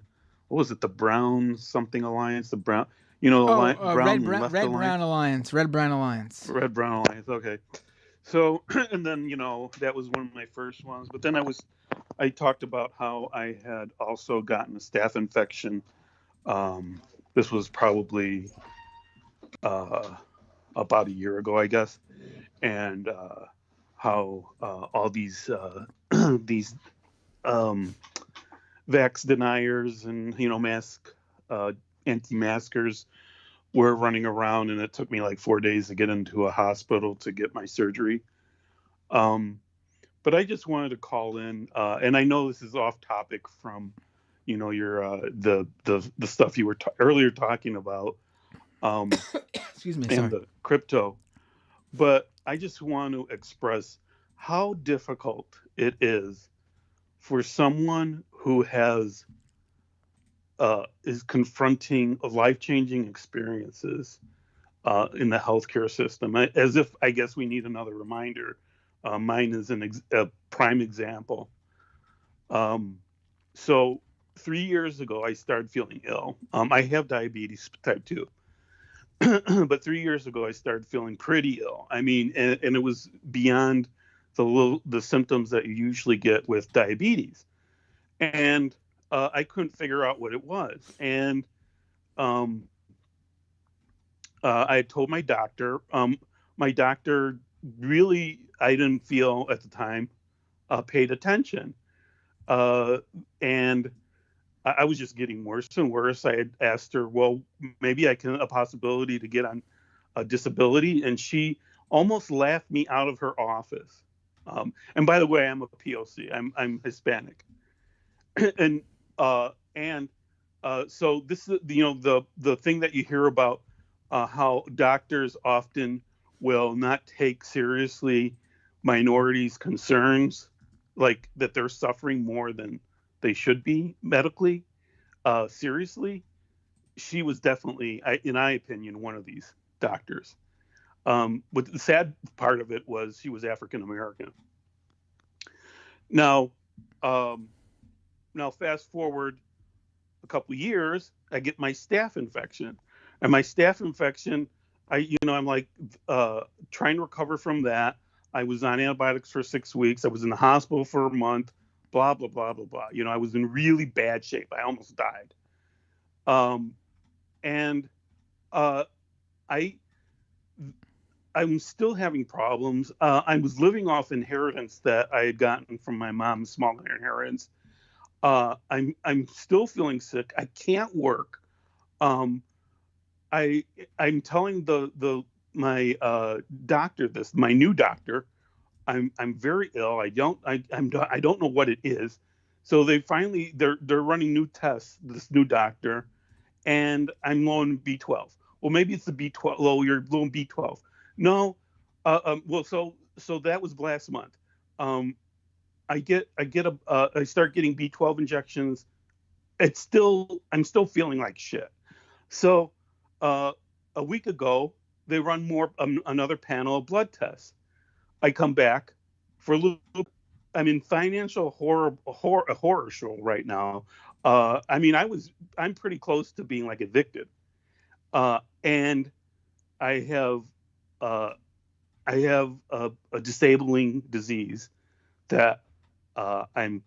I mean, now I have further tests that have come back positive for lupus. So in all likelihood, I have lupus, and I have all these other problems. And at the same time, I don't know if you know what lupus is like. You're always tired, you're always in pain. Um, I have to navigate all these social uh, service issues, like trying to get money for financial assistance for rent, for food, for everything under the sun. And I've got to get my medical stuff taken care of. Like I have to get new drugs for the next 6 months. I'll probably be testing out new drugs on my body to see what will work. So this is the American healthcare system. Right. No, I mean that's first of all, I'm sorry for all that. Everything in terms of sorry to hear that. Well, thank you. But your experience as well, not just the news with your health, but the health care you received. Yeah, I mean, it sucks. It's really bad. It's really bad here, and the fact that it's not, something that's front and center day in day out in our. I mean, it's front and center in people's lives, but the fact that it's not front and center in our politics and in our media, it's a real shame, honestly. It's funny that a friend. Well, not funny, but interesting enough. A friend of mine and I were talking about all my problems with this, and she says, "Well, you have the advantage that you tend to fight a lot of these things." I've been an advocate for a lot of issues before I got sick. So I did a lot of volunteer work for immigration rights, for health rights, for housing rights. Before I got sick, I had a fairly good paying job. I have a master's in statistics. But I also fought a lot to help my mother through many of these issues when she was alive. And and she was my friend was pointing out, well, you're a fighter, and that's, but you have to, a lot of people just wallow in self-pity after something news like this. And I'm thinking, can you blame them? Look at our system. Look at our system that we have. We uh welcome to your terminal illness. Thank you very much. There's the exit door. Go find help. So No, I mean, it's sometimes words just don't can't describe how bad it is. Honestly, I mean, news that you're sick and you have you know bills to pay and you can't do that while also battling an illness. It's a real shame, and when you see that this is not the case, it's not like this is something where it's something out of our hands. There's nothing we can do, because we see how other countries deal with healthcare and how people can just go to the doctor and be taken care of and not have to worry about bills to pay, medical debt and things like that. I mean, we know there's a better way. We just make the choice here in this country to not do the better way. yeah. So anyway, I don't. I'm probably gonna I just wanted to comment on that because I felt I needed to get it off my chest, so it's not altruistic. But also, I do enjoy your show and everything. I always say, this show is not something where you should be subscribing to or paying for if you cannot do so. That's why I make pretty much all the content free, because I honestly would, I mean, probably eventually at some point I'll be making additional content for patrons. But the free content, and that will be the bulk still, the free content will always be there for people. And, this shows, if you can't afford to become a subscriber and a paying subscriber, the best thing you could do to support the show is just do what you're doing right now. Listen and call in and take part and leave the review. Yeah, and leave the reviews, tell people about, share the links and stuff like that. Like, that's all stuff you could do if you want, but bare minimum, all I want honestly is people just to watch, and I appreciate your regular viewership. I know you watch regularly because you also are a fairly consistent caller into this show too. So I really appreciate your support in all those aspects over these years, and I really hope things get better for you. They can't get too much disastrously worse. I mean, they as one friend said, well, at least it's not cancer.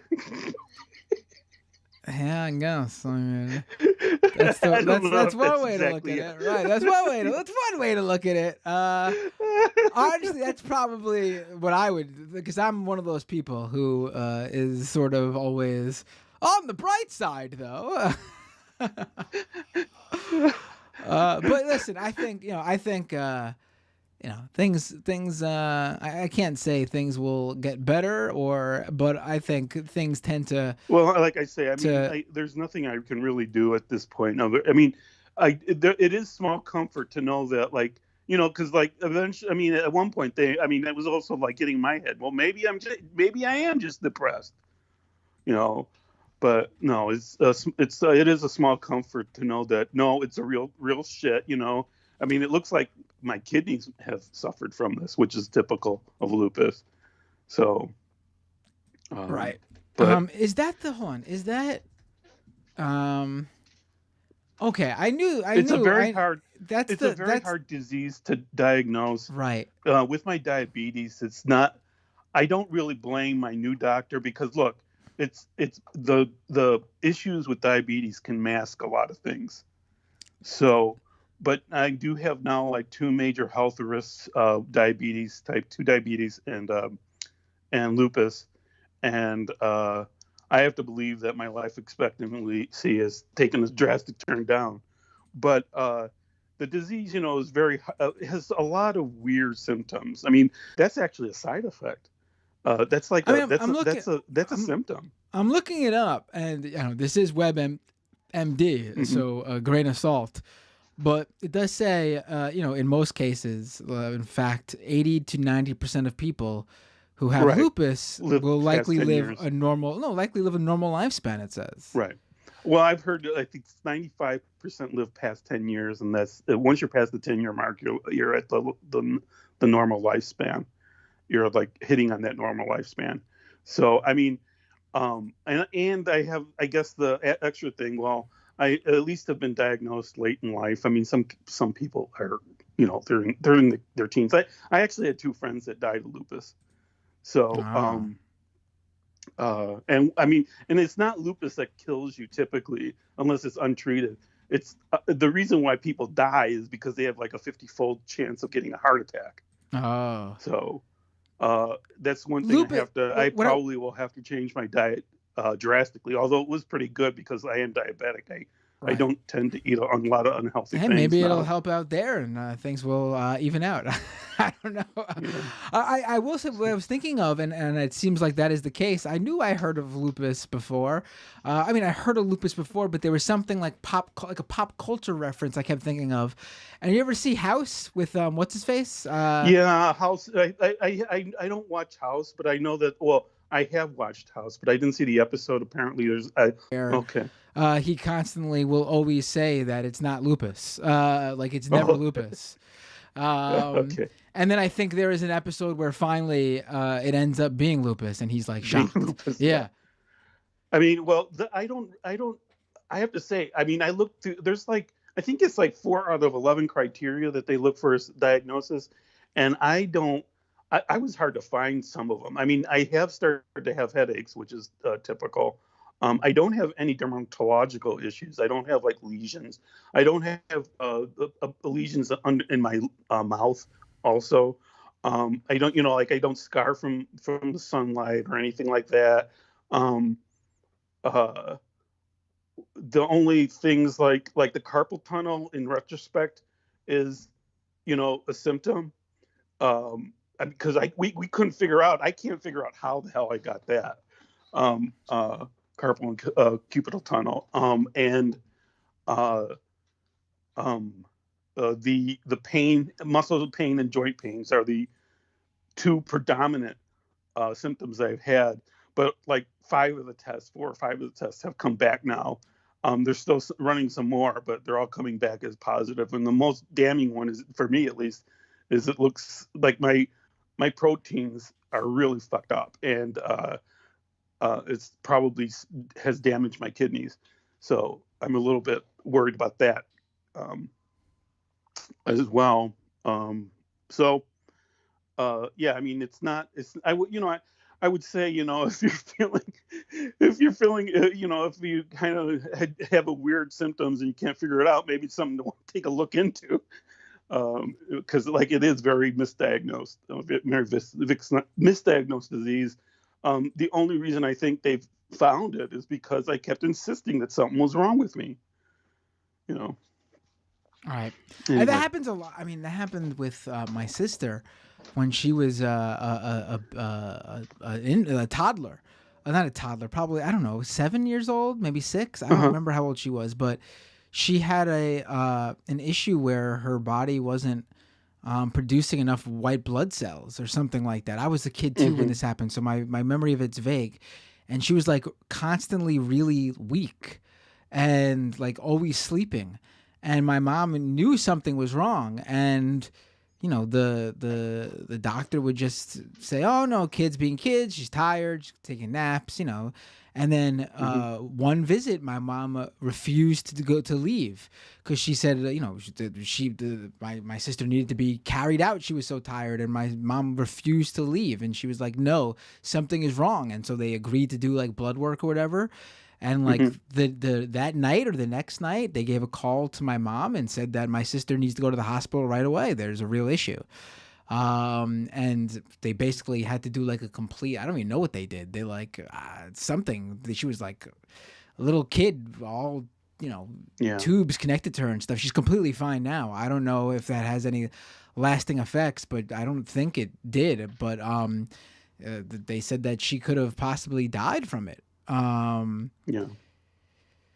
Yeah. That's unfortunate. Yeah. And that's all because they didn't take the issue seriously. I mean, I don't know why they just don't do tests. Like, it seems so simple. I mean, I get the money, but here, like, who cares? Like, if everyone who's going to see a doctor pretty much has some level of insurance, like, I'm assuming you did have insurance at some point, level, I had right? Medicaid. That's what I was on. Yeah. I mean, the best insurance there is, in my opinion. I mean, I've never went to the doctor more than when I had that insurance because I knew everything was covered. There was no barely any cost out of my pocket. So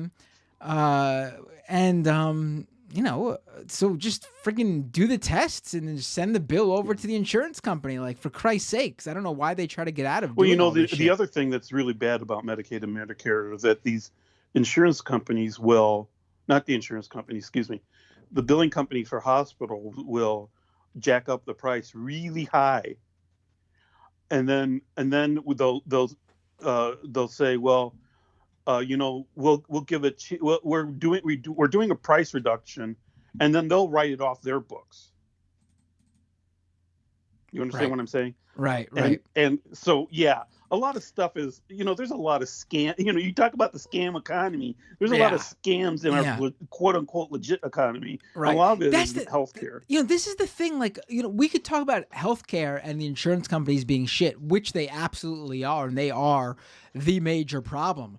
But whenever something is tried, for example, Obamacare, again, not perfect, but it did help. I mean, Obamacare gave me insurance for a very long time. After I graduated, I was able to be on Obamacare till I was 26. I probably would not have had insurance if it wasn't for that, for a time period in my life where I was out of school and not working.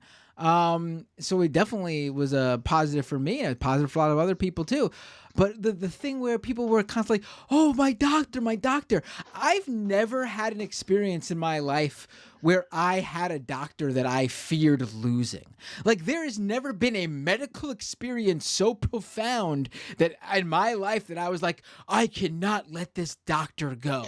Well, like, I don't get that. I do have to, me personally, I would probably disagree. My mother maybe worked, it's just my experience 47 then. years in the medical field, for fuck's sake.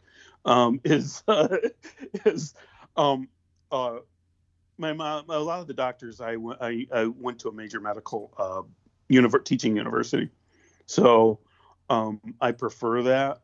But I kind of had the in. My mother knew who were good doctors at that university, so I can see. There have obviously, like the last one I had before this current one, she was absolutely worthless. But yeah, so I don't miss her. Yeah, I mean, I'm sure maybe my experience obviously different from other people, but I'm sure a lot of people, based on what I'm seeing in the chat too, have that same sort of experience where it's like, I mean, I'm not saying I had bad doctors, but to me, they're all interchangeable. Like, I've never had a doctor that gave me an experience that I could not. Again, I'm someone who's been very lucky in my life, health-wise, so I haven't had to go to a doctor for any sort of ongoing medical issue. It's probably been forgotten, but I don't think I'm necessarily anyone special. My story about when I got the staph infection was I got it here in Peoria. They did the first operation to remove the abscess from my shoulder here, but they couldn't find a surgeon in the area to do my surgery for the bone abrasion, which was remove the 3 bones, and reconstructive surgery. So I had to be transported to Chicago and to the major university that teaching university I'm talking about. So which is Northwestern. So yeah, I mean, there are differences, but it's unusual. Like a bone abrasion, getting a staph infection that affects 2 parts of your body is very unusual. All the shit that's happened to me is very unusual. So it happens, but it's really rare. And I don't think, most things, like my mother used to say, she was in hematology oncology, so a lot of cancer stuff.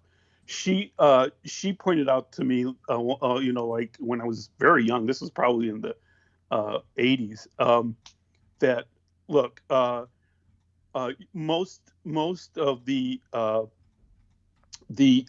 cancer, uh, I forgot what she called it, but the regimens that you get, people go, oh, I have to go to Mayo or I have to go to this. See, unless it's really special, study that's like cutting edge, all that stuff is all that's all done. They know exactly what steps they are. It's all in journals. That's all been reviewed by panels of doctors. So even in a smaller town, if you get a run-of-the-mill, even horrible disease, you're going to get treated at a standard of care that's pretty decent. But there are sometimes, like mine, rare exceptions. Right. So Well, anyway, as always, John. Say, on a lighter note, I'm sorry. Oh, go ahead. Yeah, sure. Yeah, I don't want to leave everyone down. So I don't know if you've tried. There is a Japanese soda brand called Ramune, Ramune. It uses a cob bottleneck, COBB. And so the bottleneck has the bottle, you open it by pushing a glass marble into the bottleneck to open it. So it's sealed with this glass marble. You push it down and it'll open the seal, break the seal. And it is the original flavor is lemon lime, but it has several other ones. You can get them in Asian markets usually.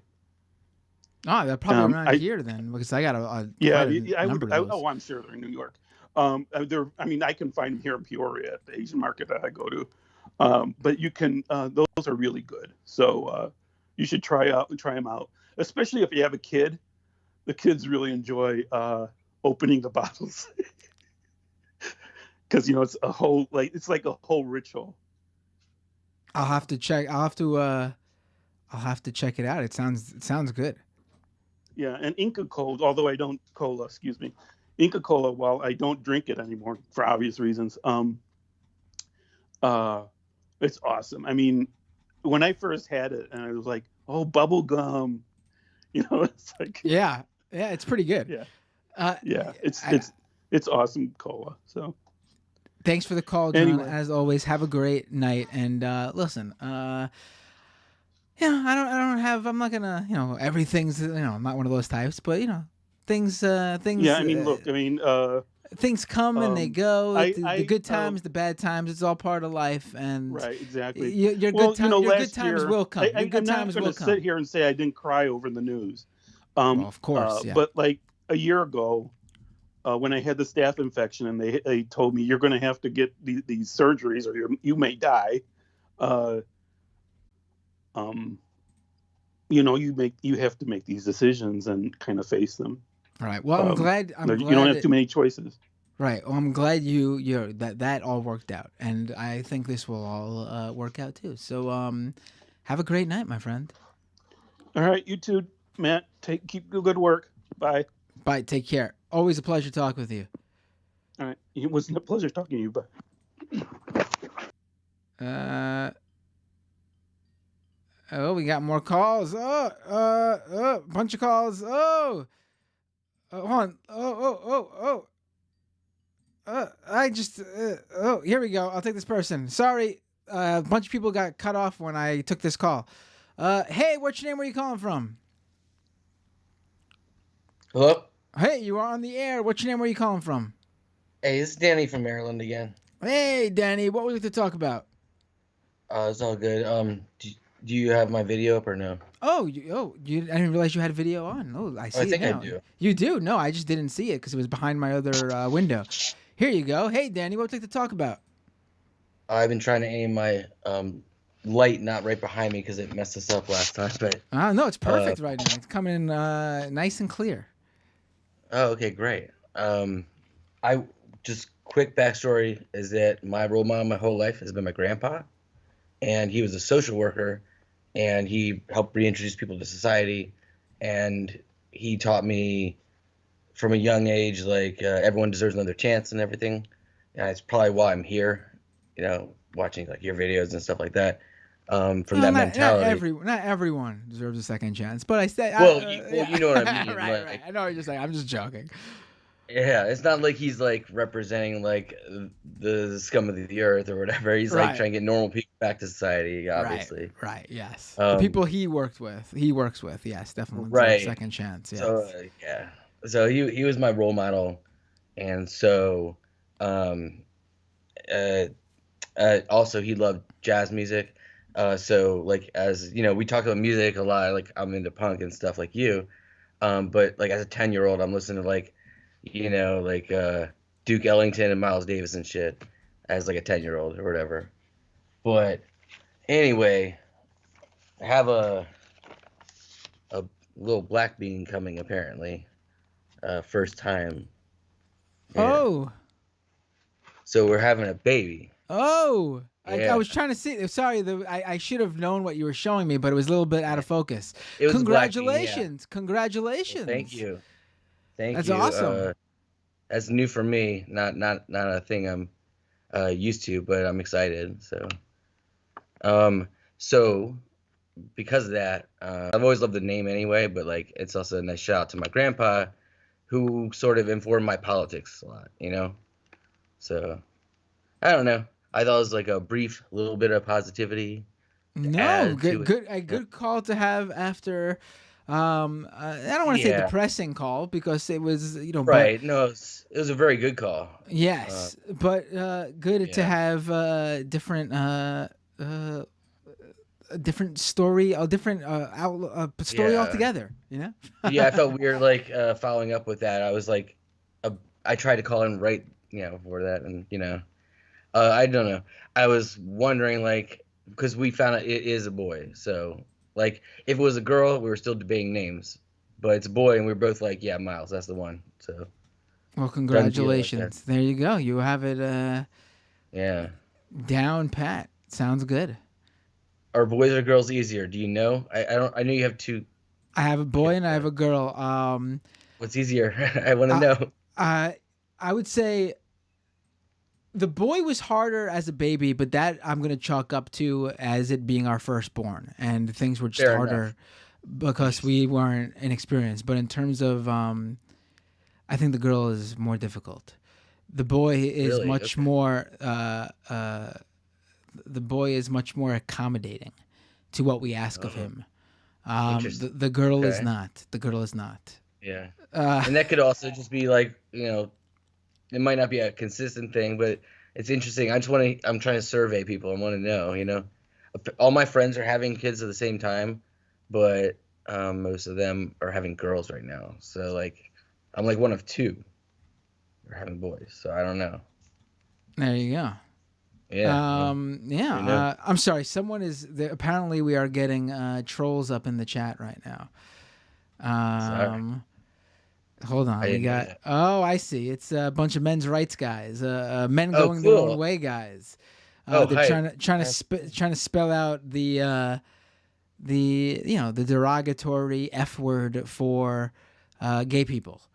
Oh, that's In the nice. chat. Is that Yeah, new for because me or? no, just in general because they're it's in here. fun. Yeah, Okay. I mean, what losers? Pretty What cool. absolute losers? Yeah, pretty cool. Truly, Pretty cool. what losers?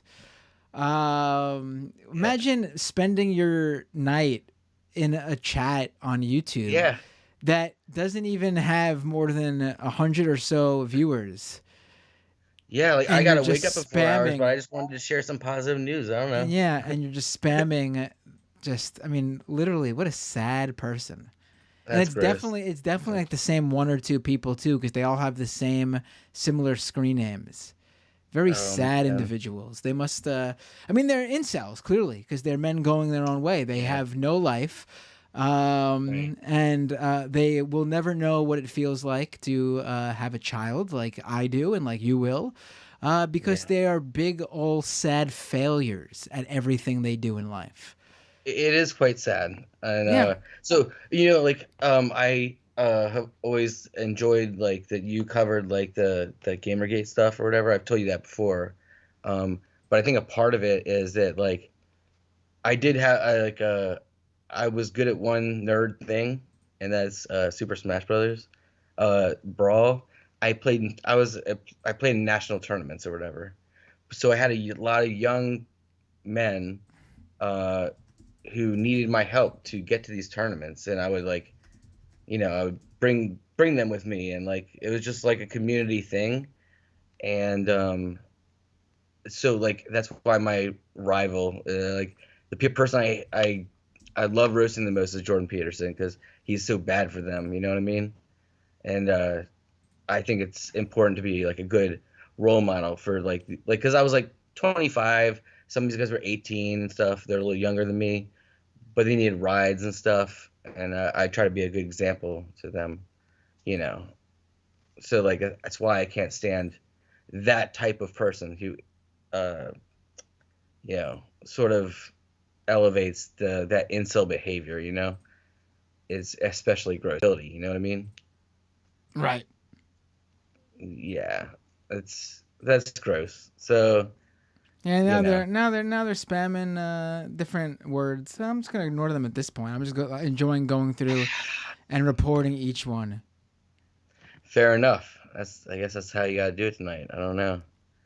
Has this happened? Does this happen most nights or This just? doesn't usually happen. In fact, when we've had right wing trolls come in, they're usually a bit more interesting than just spamming hate speech. I mean, usually they actually Oh, will even though I will disagree with what they say, and even sometimes they'll throw in some words like that. There's at least a more to it than just silly spam because they have no life and they're bored. so like they had something they want to say, even if it's dumb. Yes, yes. Right. Okay. Yes. Or But even these if it guys is are just being even if it is like something bad too, like xenophobic or even racist, there's at least content to it. Do you know what I mean? It's bad yeah. content, but this is just literally spamming to ruin the live chat, quite frankly. Oh, well, And that actually lovely. bothers me more than anything because that is then stopping people who are in this chat from being able to even have their own legit discussions. Yeah. No, I've interacted with your chat. I've never actually come across that so far, which Yeah, is this rare for a doesn't YouTube usually. Yeah, chat. no, But no, this doesn't usually happen. It actually yeah. doesn't usually happen on the majority ports one either. Honestly. Oh, okay. Yeah. Huh? Yeah, there's like occasional disagreements, but there's never usually like just troll dicks to be dicks, I guess. Yeah. I don't know. Well, I'm sorry Well, for that. sorry it happened during your call and with your nice Well, I hope announcement. I didn't cause it. I don't know what I No, you did, definitely but you definitely didn't. brought It the just so vibe. happens you called in, and yeah. Luckily, I have wonderful mods in the YouTube live chat right now, Misha Oh, hell yeah. and Tony, who took care of it all really fast.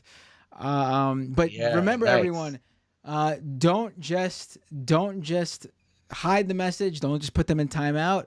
Report each and every one of those users so they get actually banned from YouTube. It'll be a lot harder for them to recreate all those accounts. Here, here. Yeah. And Well, congratulations, by the way. thank you And so much. I will say, regardless of whether it's a boy or a girl, it's a great time. Oh yeah. I love having kids. Truly, I do. Oh, And good. Yeah. it is a fun experience. It really is. I will say this. Part Though, of me wanted a girl, part of me wanted a boy, but I'm the kind of person who's like, even if I'm at a restaurant, it's like if they get my meal wrong, I'm like, it was meant to be. All right, I'm gonna try this now. Yeah, definitely. I'll say this though: the first 6 months are gonna be rough. They're gonna be rough. Yeah, Your I'm life, ready. you're not ready. You're not ready. Wait, okay, I know I'm not ready, but I'm ready to not be ready. You're gonna. Yeah, I'm telling you right now. What time do you usually wake up in the morning? 4. On- Well, remember, I'm the photographer who goes to schools that are 2 hours away. On the weekend, what time do you usually wake up? I work on the weekends too often. Okay, if Um, you did not have work, if you did not have school, what time well, would you wake up? Okay, so I get stuck in the habits, but I don't know, 7 maybe is Oh, normal. so you know what? Maybe it won't be so difficult for you. You'll be fine. Uh, I have to wake up kids wake up so early. early all the time. Kids Right. wake up early. They don't wake Yeah. up early. They don't wake up early like we. Well, they don't wake up. I don't know if everyone does this, but for me personally, I wake up and I'm half asleep for a good like hour after I wake up. They don't. They wake up, and the moment they wake up, they're ready to go. They want breakfast. They want to watch. Well, at 6 months they won't, but they want interaction. When they get old enough to watch TV, the first thing they want to do is eat breakfast, watch TV, play with toys.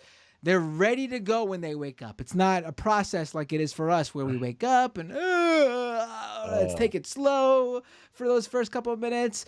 No, they are ready to go. So maybe it'll even that will be different for you. But for me, this is great. This is great advice, man. I appreciate it. Thank you. They don't. Yeah, kids do not, and they don't care about what time it is. They don't fuck around. They don't fuck around.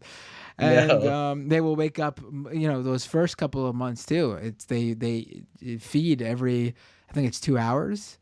So it's not even like you get a good night's sleep. No, that's straight out the way. Best thing you could do is with your wife or partner or whomever. Try to get a schedule down where you do get 4 to 6 hours in a row of sleep, each of you at a time, and someone is just responsible. Don't do the back and forth 2 hours, then you 2 hours. That doesn't work. You'll both just be tired. So you think longer periods is better? Yes. I can see that. That makes sense. Yeah. Yes. I can totally see that. Because then neither of you will get a good night's sleep. Yeah. I mean, I have a tiny bit of a head start because I meet like 400 kids like every day, but like taking them home with me is different, obviously. No, for me, I'd probably have more kids if we could fast forward past those first 6 months. Those to me are the 6 months is the rough start. Yeah, because they're just they can't do anything. They're just completely dependent on you 100%, and they're no fun either. Like at 6 months, they still depend on me now at 7, obviously, but they're fun now. And my daughter's 3; she's fun, and I think both of them started being really fun at 6. Before that, they're cute, but they're not fun. But not fun. Yes. Yeah, I can see that. At 6 months, when they start, they're crawling and. Yeah, they want to play. They want to watch shows. You could introduce things to them and have that shared experience. That's the fun stuff. Before that, though, you're just their bitch. Yeah. I still got well, that's the one good thing about it being a boy is I still have unopened Transformers sitting in my closet from forever ago. So they're in the box, but I'll open them for a kid. It's fine. Yeah, no, I'm lucky when it comes to my kids with toys. They are, I know some from experience too, growing up and with, I worked at day camps and stuff, that kids can be really shitty to their toys. But my kids, luckily, treat their toys with respect because they know it costs. How did you do that? I need to know how you did that. I don't know. I think they just were. I guess I don't know. I'm a very particular. I'm a bit OCD in some ways, honestly, where I'm very. And I instill it to them, like even when opening up packages, I don't rip things open. I open it nicely with a knife under the flap, so I can lift the flap, and then so they probably saw how I was with things and got it from me. I'm very particular when it comes to like that. I don't rip open like packages and things like that. I got to open it very gently and nicely. I'm weird. Well, I can't say I was always nice to every toy when I discovered what magnifying glasses could do when I was little. But overall, I love my toy. If I was like, this toy is done, magnifying glass, there it is. All right. Because that was just cool. Like, you're like, what? Science. I don't know. Yeah, I mean, my son is into science stuff. He likes that a lot. My daughter, not so much. She's going through an artistic phase right now. Lots of cutting of paper, which is fun. Ooh, nice. Which is fun. And then they've been making computers lately, like just taking a piece of paper, folding it in half, and drawing computers on it. And my son made a MacBook today because he sees that I use Macs, and very cute. He spelt it on the front of the thing, MACK, Mac. Uh, Oh, well, can I tell you one very brief, quick story? yeah, go ahead, Me please. fucking with my dad when I was little, apparently. You know how it's messed up, but they used to have kids when they were in first grade, make Native American headdresses out of like colored paper in kindergarten or whatever. Yeah, yeah. I mean, I don't think that's Listen, I It's get a I don't think that's so harmful. I get the Halloween costumes from adults right. but I think kids are doing it honestly out of a real interest and respect that adults don't have. And Honestly, my school did that in fifth grade. Every single person was assigned a different Native American tribe. You picked one, and mine ended up Pawnee, which ended up being the one that was referenced in that show with the Parks and Rec or whatever. right, Anyway, so I did. I'm when I found out that was Pawnee, I was I knew too much about them because I had in fifth grade I had to do this whole paper on them. So we all did a different tribe in America. It was kind of cool. But it was funny that we made these headdresses and we put them on my dad, and we were driving to school, and he forgot that he put it on. So he went into 7-Eleven to get his coffee. And yeah, the guy at the counter, we could kind of watch the interaction. We were laughing in the car, looking at it, and they were like, "Is that an in-class project or whatever?" That's apparently what he said to him. And he's like, "Oh God."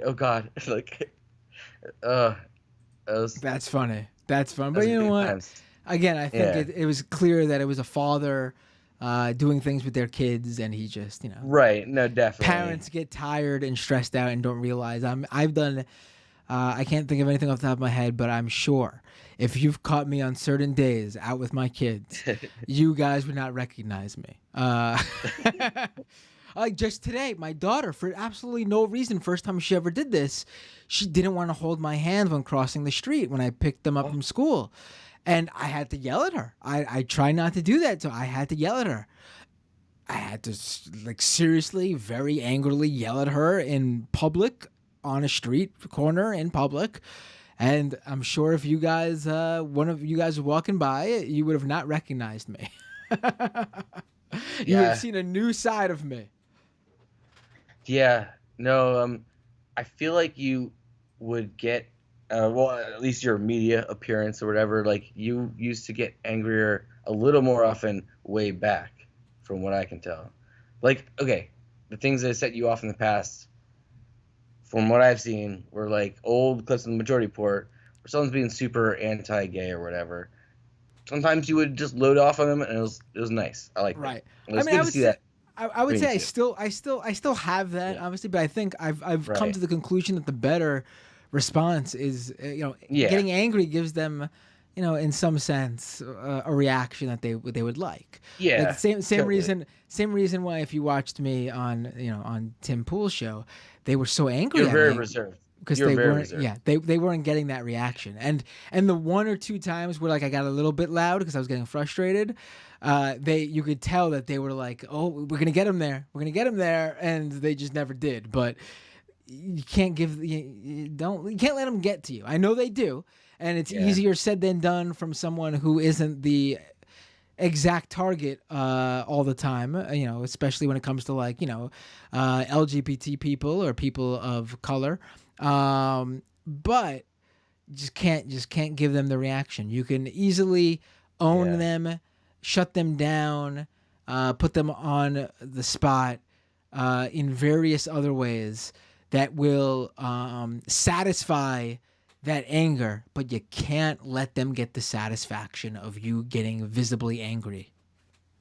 No, fair enough. I think you're right. I'm something I'm still working on because certain things will set me off a little bit, but I think you're doing a good job. Good job. All right, So, thanks a lot. Have a great Yeah. night. Thanks again for the Have a great call, night. and congratulations, truly. And Thank you you're so gonna much. you're gonna enjoy it no matter if it's a boy or girl.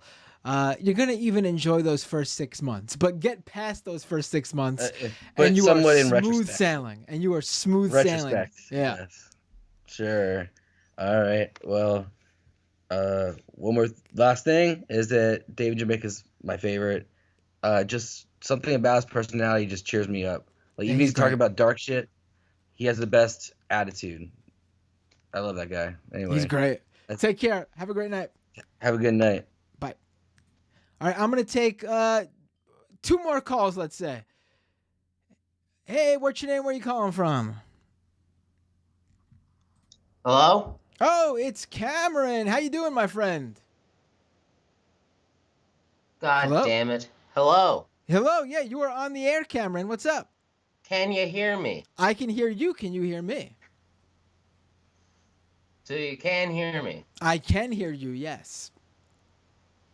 I can hear you. I can't hear you. So it's going to be interesting having this conversation.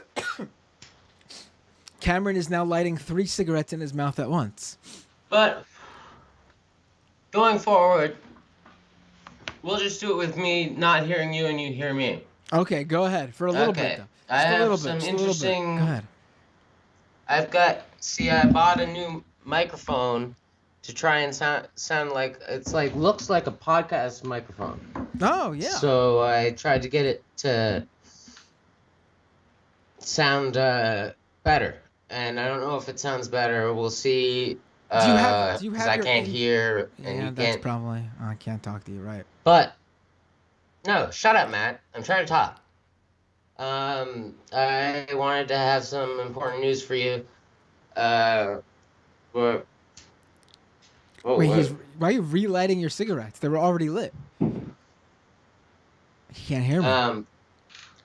Okay, I bought a gaming chair. Ah. Look, that. I see. Whoa. Goes all the way down. Nice. So and the microphone. I'm so close to becoming a Twitch streamer. You should do it. But I had some interesting anecdotes. Go ahead. About relating to both of your last previous callers. Sure. First being that when I was a child, I got a interesting disease. I got scarlet fever for some reason. Oh, really? Wow. And no, stop moving your mouth. I can't hear what you're saying. So I got all these symptoms, and my mother, I guess, was like, "Oh, this boy's got scarlet fever." Or somebody else was like, "Nobody gets scarlet fever. It's a disease from 100 years ago." And they took me to the doctor. Like, this boy's got scarlet fever, and so you never know what kind of crazy disease from 100 years ago. And another one from relating to your exactly previous caller.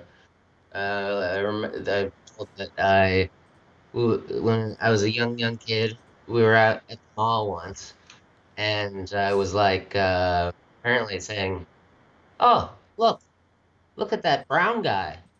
Oh, look at that black guy." And my mom got real embarrassed until then I was like, "Look at that green guy. Look at," and apparently I was referencing the color of their shirts. Ah, that's good. That's good. Right, right. I mean, kids could... You can't hear What me. else did I have to say? You can't hear me. Oh, but- yeah. The doctors. They give you terrible news like, "Oh, your liver." But sometimes you get a good doctor. Oh, you're breaking up. You're breaking up. Oh, you can't see it. I was trying to drop all of my delicious Valium pills. Oh, boy. I got to But let you go. Since I 'cause can't we hear you, we're not going to be able to have much of a conversation, Yeah. so I'll cut this short. Sorry. Sorry, Cameron. Always a pleasure for you to call in, though. And have a great night. Yeah, I think you're right. I agree. Good night. I always love when Cameron calls in. It's too bad. But I want to say that is really funny about the shirt thing. But also, you know, kids can say that and not even mean anything by it. I'll take hey, what's your name? Where are you calling from? Hi, my name's Justin. I'm from Brampton. Whoa, Let me, I'm sorry. Your mic broke up for a second. Yep. Hi, can you hear me? I can hear you now. Yep. Hi, I'm Justin from Bremerton. Hi, Nice to Justin. meet you. Can I see you're on video? Can I pull you Yes. up on the feed? Cool. Go ahead. And oh, I already had you up. Good. I'm glad that you said I could because you didn't have a choice there. So, what wanted to talk about? I wrote down a number of things here. The first thing, I guess, since it's gamma comedy, is like uh, for tracking hydrocarbons, since all these cryptocurrencies are uh, like a ledger, right? And we can track the amount of hydrocarbons started since the beginning and how much it's picked up from going from like different countries, and now we're going back to like Texas. How much cheap energy, and how much these capitalists are saying, "Come here, burn all that energy here to make these little tokens," right? And we Right. can kind of track that, and if we can legislate that into laws in the future, do you think that's something like you? Do you see what I'm trying to get at? I think so. Yeah. Basically, the current spin from the crypto mining companies is that um, basically let us have our mining rigs, build our mining rigs there in your city, town, whatever, and we basically are good for the environment because we're going to use up all that excess energy you have. And Yeah. that's going to be. But I mean, Oh, never mind. first of all, the idea that probably better for a whole episode on this, honestly. But in short, I'm skeptical of using. I mean, why not siphon that excess energy? I hate that idea too of excess energy. It's just basically they don't prioritize building a more useful, use case. There's no reason for this excess energy to be used up by a crypto mining company to begin with. And second of all, too, they're also using up so much of it that when there is a lack of, when there is, like a heat wave or something, they have to basically, the town or the city has to like basically beg these mining companies to shut off their rigs so they don't actually contribute to the Burn out. problem. So, Right. I'm in terms of tracking it, I'm not sure exactly if I'm understanding that one, but Like you can go back and see how the crypto is exchanged and everything, and most of this crypto is like hiding money. You could track that and get them holding the bag right now and try to, because it's all digitalized, and yeah, it's crackable and tractable, but it really isn't, right? From what right. It's trackable in the sense of you could it's see just like a yeah, you could see the transactions on the blockchain. You can see who's sending who what in terms of wallets. Like you can see, wallet XYZ sending to wallet XYZC. You don't know who's behind those wallets unless they've publicly shared their wallet address before. Like if they're a creator who wants people to send them crypto and they've publicized their wallet address, then you know who's behind that wallet. Or B, if they actually go to an exchange that has to collect their information, which is becoming the norm for exchanges, at least here in the U.S., like because they are a financial service. right. They have to abide by KYC laws, know your customer. And so you would then have that wallet address attached to the person that's cashing out and getting the, exchange, making the exchange for fiat currency. So the transactions are all public, but we don't always know exactly who's, on Right. the There's other that side of the hazy wallets. touch. Yes. But the idea is kind of there. Right. I mean, We that's could what I was certainly thinking about track. We anyway. could certainly It's like track the you can usage of the crypto in the general sense. Like if what you're talking about is tracking, in terms of like I don't know, tracking, I guess, the energy consumption and things like that. yeah, That's yeah, we don't need to know who's behind the wallets to do that. That's completely irrelevant. right. So we could definitely do that. And I think there's probably a number of analytics firms, research firms, blockchain analytics companies that do track that. It's probably out there, honestly. Yeah. Okay. Let's go with something light for your kid. You were talking about he was drawing computers and everything, and I want to bring up the anecdote of since we're both millennials, I'm a little older than you. I'm a geriatric, and I'll give it to the internet that I turn 41 this Saturday, the 15th. So, Well, happy yay me. birthday. Thank you. Yeah. Um, but back, remember the movie The Hunt for Red October and Teenage Mutant Ninja Turtles? They actually came out the same like weekend and everything. And I had the opportunity to watch the Turtles twice, but I wanted to watch Hunt for Red October with Sean Connery in it. And that month, week, or whatever, going to school on paper, I was just drawing submarines, firing little Really? Wow. submarines on paper, just drawing these just paper battles of submarines. And it just your little anecdote with your kid drawing computers of what you were doing, and I like the amazing I guess twist here that a kid getting to go see the Ninja Turtles movie as it comes out at theaters, but for some reason you could care less about the Turtles and you're obsessed with the Hunt for Red October. I know, it's so crazy. How old were you when those movies came out then? It was 89, wasn't it? Or 90? So I was born in 81. So I was 9, okay, 10, so 11. Okay, so I was like 3. So Hunt for Red October wouldn't have been on my but 9-year I could see that simply also with the added like third grade.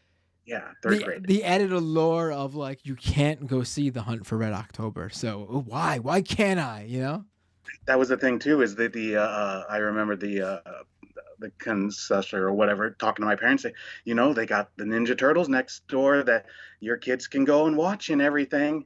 And they asked me, and I was like, no, I want to watch this. This is interesting. Submarines underwater, this warfare, intrigue, political. And it's probably why I'm political now. I've always been political like that. But yeah. So no, that's, anyways, I think that's really funny that if my kid wanted to see like I don't know the Top Gun movie that came out over the Sonic 2 movie, I would have been like, what's going on here? that would actually be kind of like it too. That would exactly be like it. Right. Sonic's really fun too. The Turtles movie was excellent in theaters too. I did get to see it in theaters too. I saw them both, but Red October, good. Just I have not seen that. I have not seen that movie in so long. I don't remember anything about it. That's going on the rewatch list. Yes, put that on the rewatch and be like, Sean Connery is a Russian? That's the best part. Can he do a Russian accent? No. He's going to do Sean Connery. Right. Anyways, I'm glad that I was able to catch you on a Thursday. Usually at this time I'm at work. Right, I was going to say, I'm pretty sure that you're a first-time caller. May I ask how you found out about the stream or the show? Or I've been watching Majority Report for a long time, and I've called in a couple times. I actually called in on Emma's show this Monday, and I got anxiety and freaked out a little bit. But I have to. But I've called a couple times about the Faircloth Act and things of that nature too. I think your voice does sound familiar now that you mention that. I have to get back on. I have to convince Emma to get me on her new show so I could talk wrestling. Yes, that's another thing too. Wrestling. Oh, I got out before Stone Cold about when Owen Hart died. That tragic accident. It was so sad. Yeah. Accidents definitely. It definitely was an accident, but an accident with extreme negligence. Yes. Quotes. Right. It just changes your point of view about a lot of things, especially the business of wrestling during that time, and my exit from it during that time. I don't know. It's the glory days before Stone Cold. I think a lot of people like Stone Cold. Me, I didn't. But yeah. Thursdays. I was talking about that. It's good to see you on Thursdays, that I have a day off today to be able to talk to you and everything. Yeah. Great. Thanks for the call, and I hope you have off on more. I also stream Tuesday nights usually, so I hope you have off more Tuesdays and Thursdays, so you could call back in. Thanks for the call. Have a great night. Oh yes, thank you. Good night. Bye. Good night all. I always love when a brand new caller calls in, even if it's someone who, in this case, has been, a regular listener, whether it be to this show or the Majority Report. But I always like finding out how'd you find out about the show? I think I see more people calling. I think I'm gonna call it a night for the. I'm sorry, everyone. I know. I think I'm gonna call it a night for the calls, only because we're well past the 2 hour mark. I'm going to sign out of Skype. I'm sorry, but I want to do a few more things before we say goodbye. The stream's not ending quite yet. Thank you for everyone who called and for everyone who didn't get through. Please do call in again next stream. I will try to get to people who called in tonight and didn't get through next time. And let me shout out the patrons. I didn't get a chance to do that. Patreon.com/MattBinder. Still not growing so much on the Patreon end yet. Like I said, last month was a rough month. Our first month where we lost more patrons than we gained. And it was the first month that didn't have an upwards trajectory in terms of growth. It's bound to happen. But, if you can support this show, go to patreon.com/MattBinder and throw me $5 a month if you can. You could give more. You can give less if you'd like to. $5 just as suggested. Most people do give $5. Patreon.com/MattBinder. And let me thank the people who did join since the last show. Let me say, let me go back here. And Jonathan W., Shannon T., Sarah J., Travis F., and Words G. Thank you so much for your support. And I want to read this one message I specifically got from Travis, who said he joined for a specific reason. Travis says, I joined because you called Pac-Man a basic bitch. That was on the last episode of Doomed last Tuesday with Mike from the Humanist Report. And it was talking about, for context, it was, we were bringing up, because Hassan had a tier list of the good-looking leftist, and of course me and the Humanist Report and Rational National David Dole, we got left off, period. But Pac-Man was on there, and I was like, I could see Pac-Man's a decent-looking guy, good-looking guy, but he's not my type. He's too much of a basic bitch. So yeah, I enjoyed that, and thanks. Maybe I should call more leftists names, and then apparently I'll get new subscribers. I appreciate that. Also, let me shout out the Twitch subscribers. Again, twitch.tv/MattBinder. If you have an Amazon Prime subscription, connect your Amazon Prime account to your Twitch account, and you get a free Amazon Prime subscription, Twitch Prime subscription every month to give out to your favorite creator. Hopefully that's me. Entity Mail, subscribe at Prime. Thank you. Spar156, subscribe at Prime. Thank you. Fem Otter, subscribe at Prime. Thank you. Roland Child, subscribe at Prime. Thank you. Really appreciate that. Zachamania, resubscribe at Prime. 8-month subscriber. Wow. Thank you so much. Artistic Simplicity gave out a 1-month Tier 1 sub to Dylan Burns. Oh, this was from last week now. I'm going back that far. This is when I was talking with Dylan Burns last Thursday. That was fun. That was really fun. And we are about 40 followers away. And that's free, by the way. The follower thing is free. That's the equivalent of a YouTube subscription on Twitch. A Twitch follow. That's free. I'm about 40 Twitch followers away from 3,000 followers. And again, that's not the paid thing. That's just when you click subscribe on YouTube, that's the equivalent to clicking follow and becoming a follower on Twitch. I don't want people thinking I got 3,000 paid subscribers. No. Subscribers on Twitch are the paid ones. And I got 100 some odd of those. I'm not streaming on Twitch because Restream isn't working, unfortunately. And I got more YouTube followers than Twitch, so I gotta, unfortunately, for the Twitch people,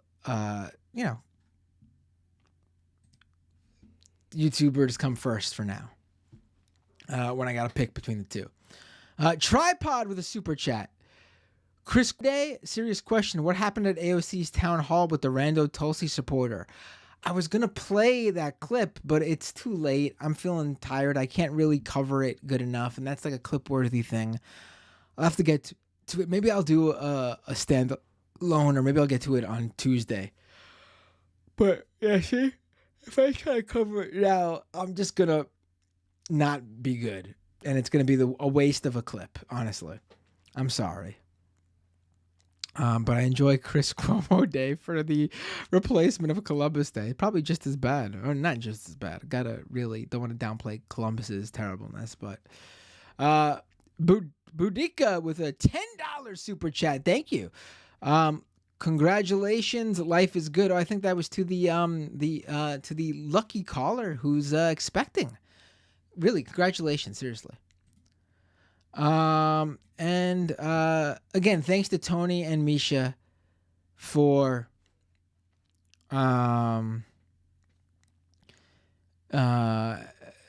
dealing with those trolls in the chat. I think trolls is even downplaying it. Trolls would have been if it was just spam.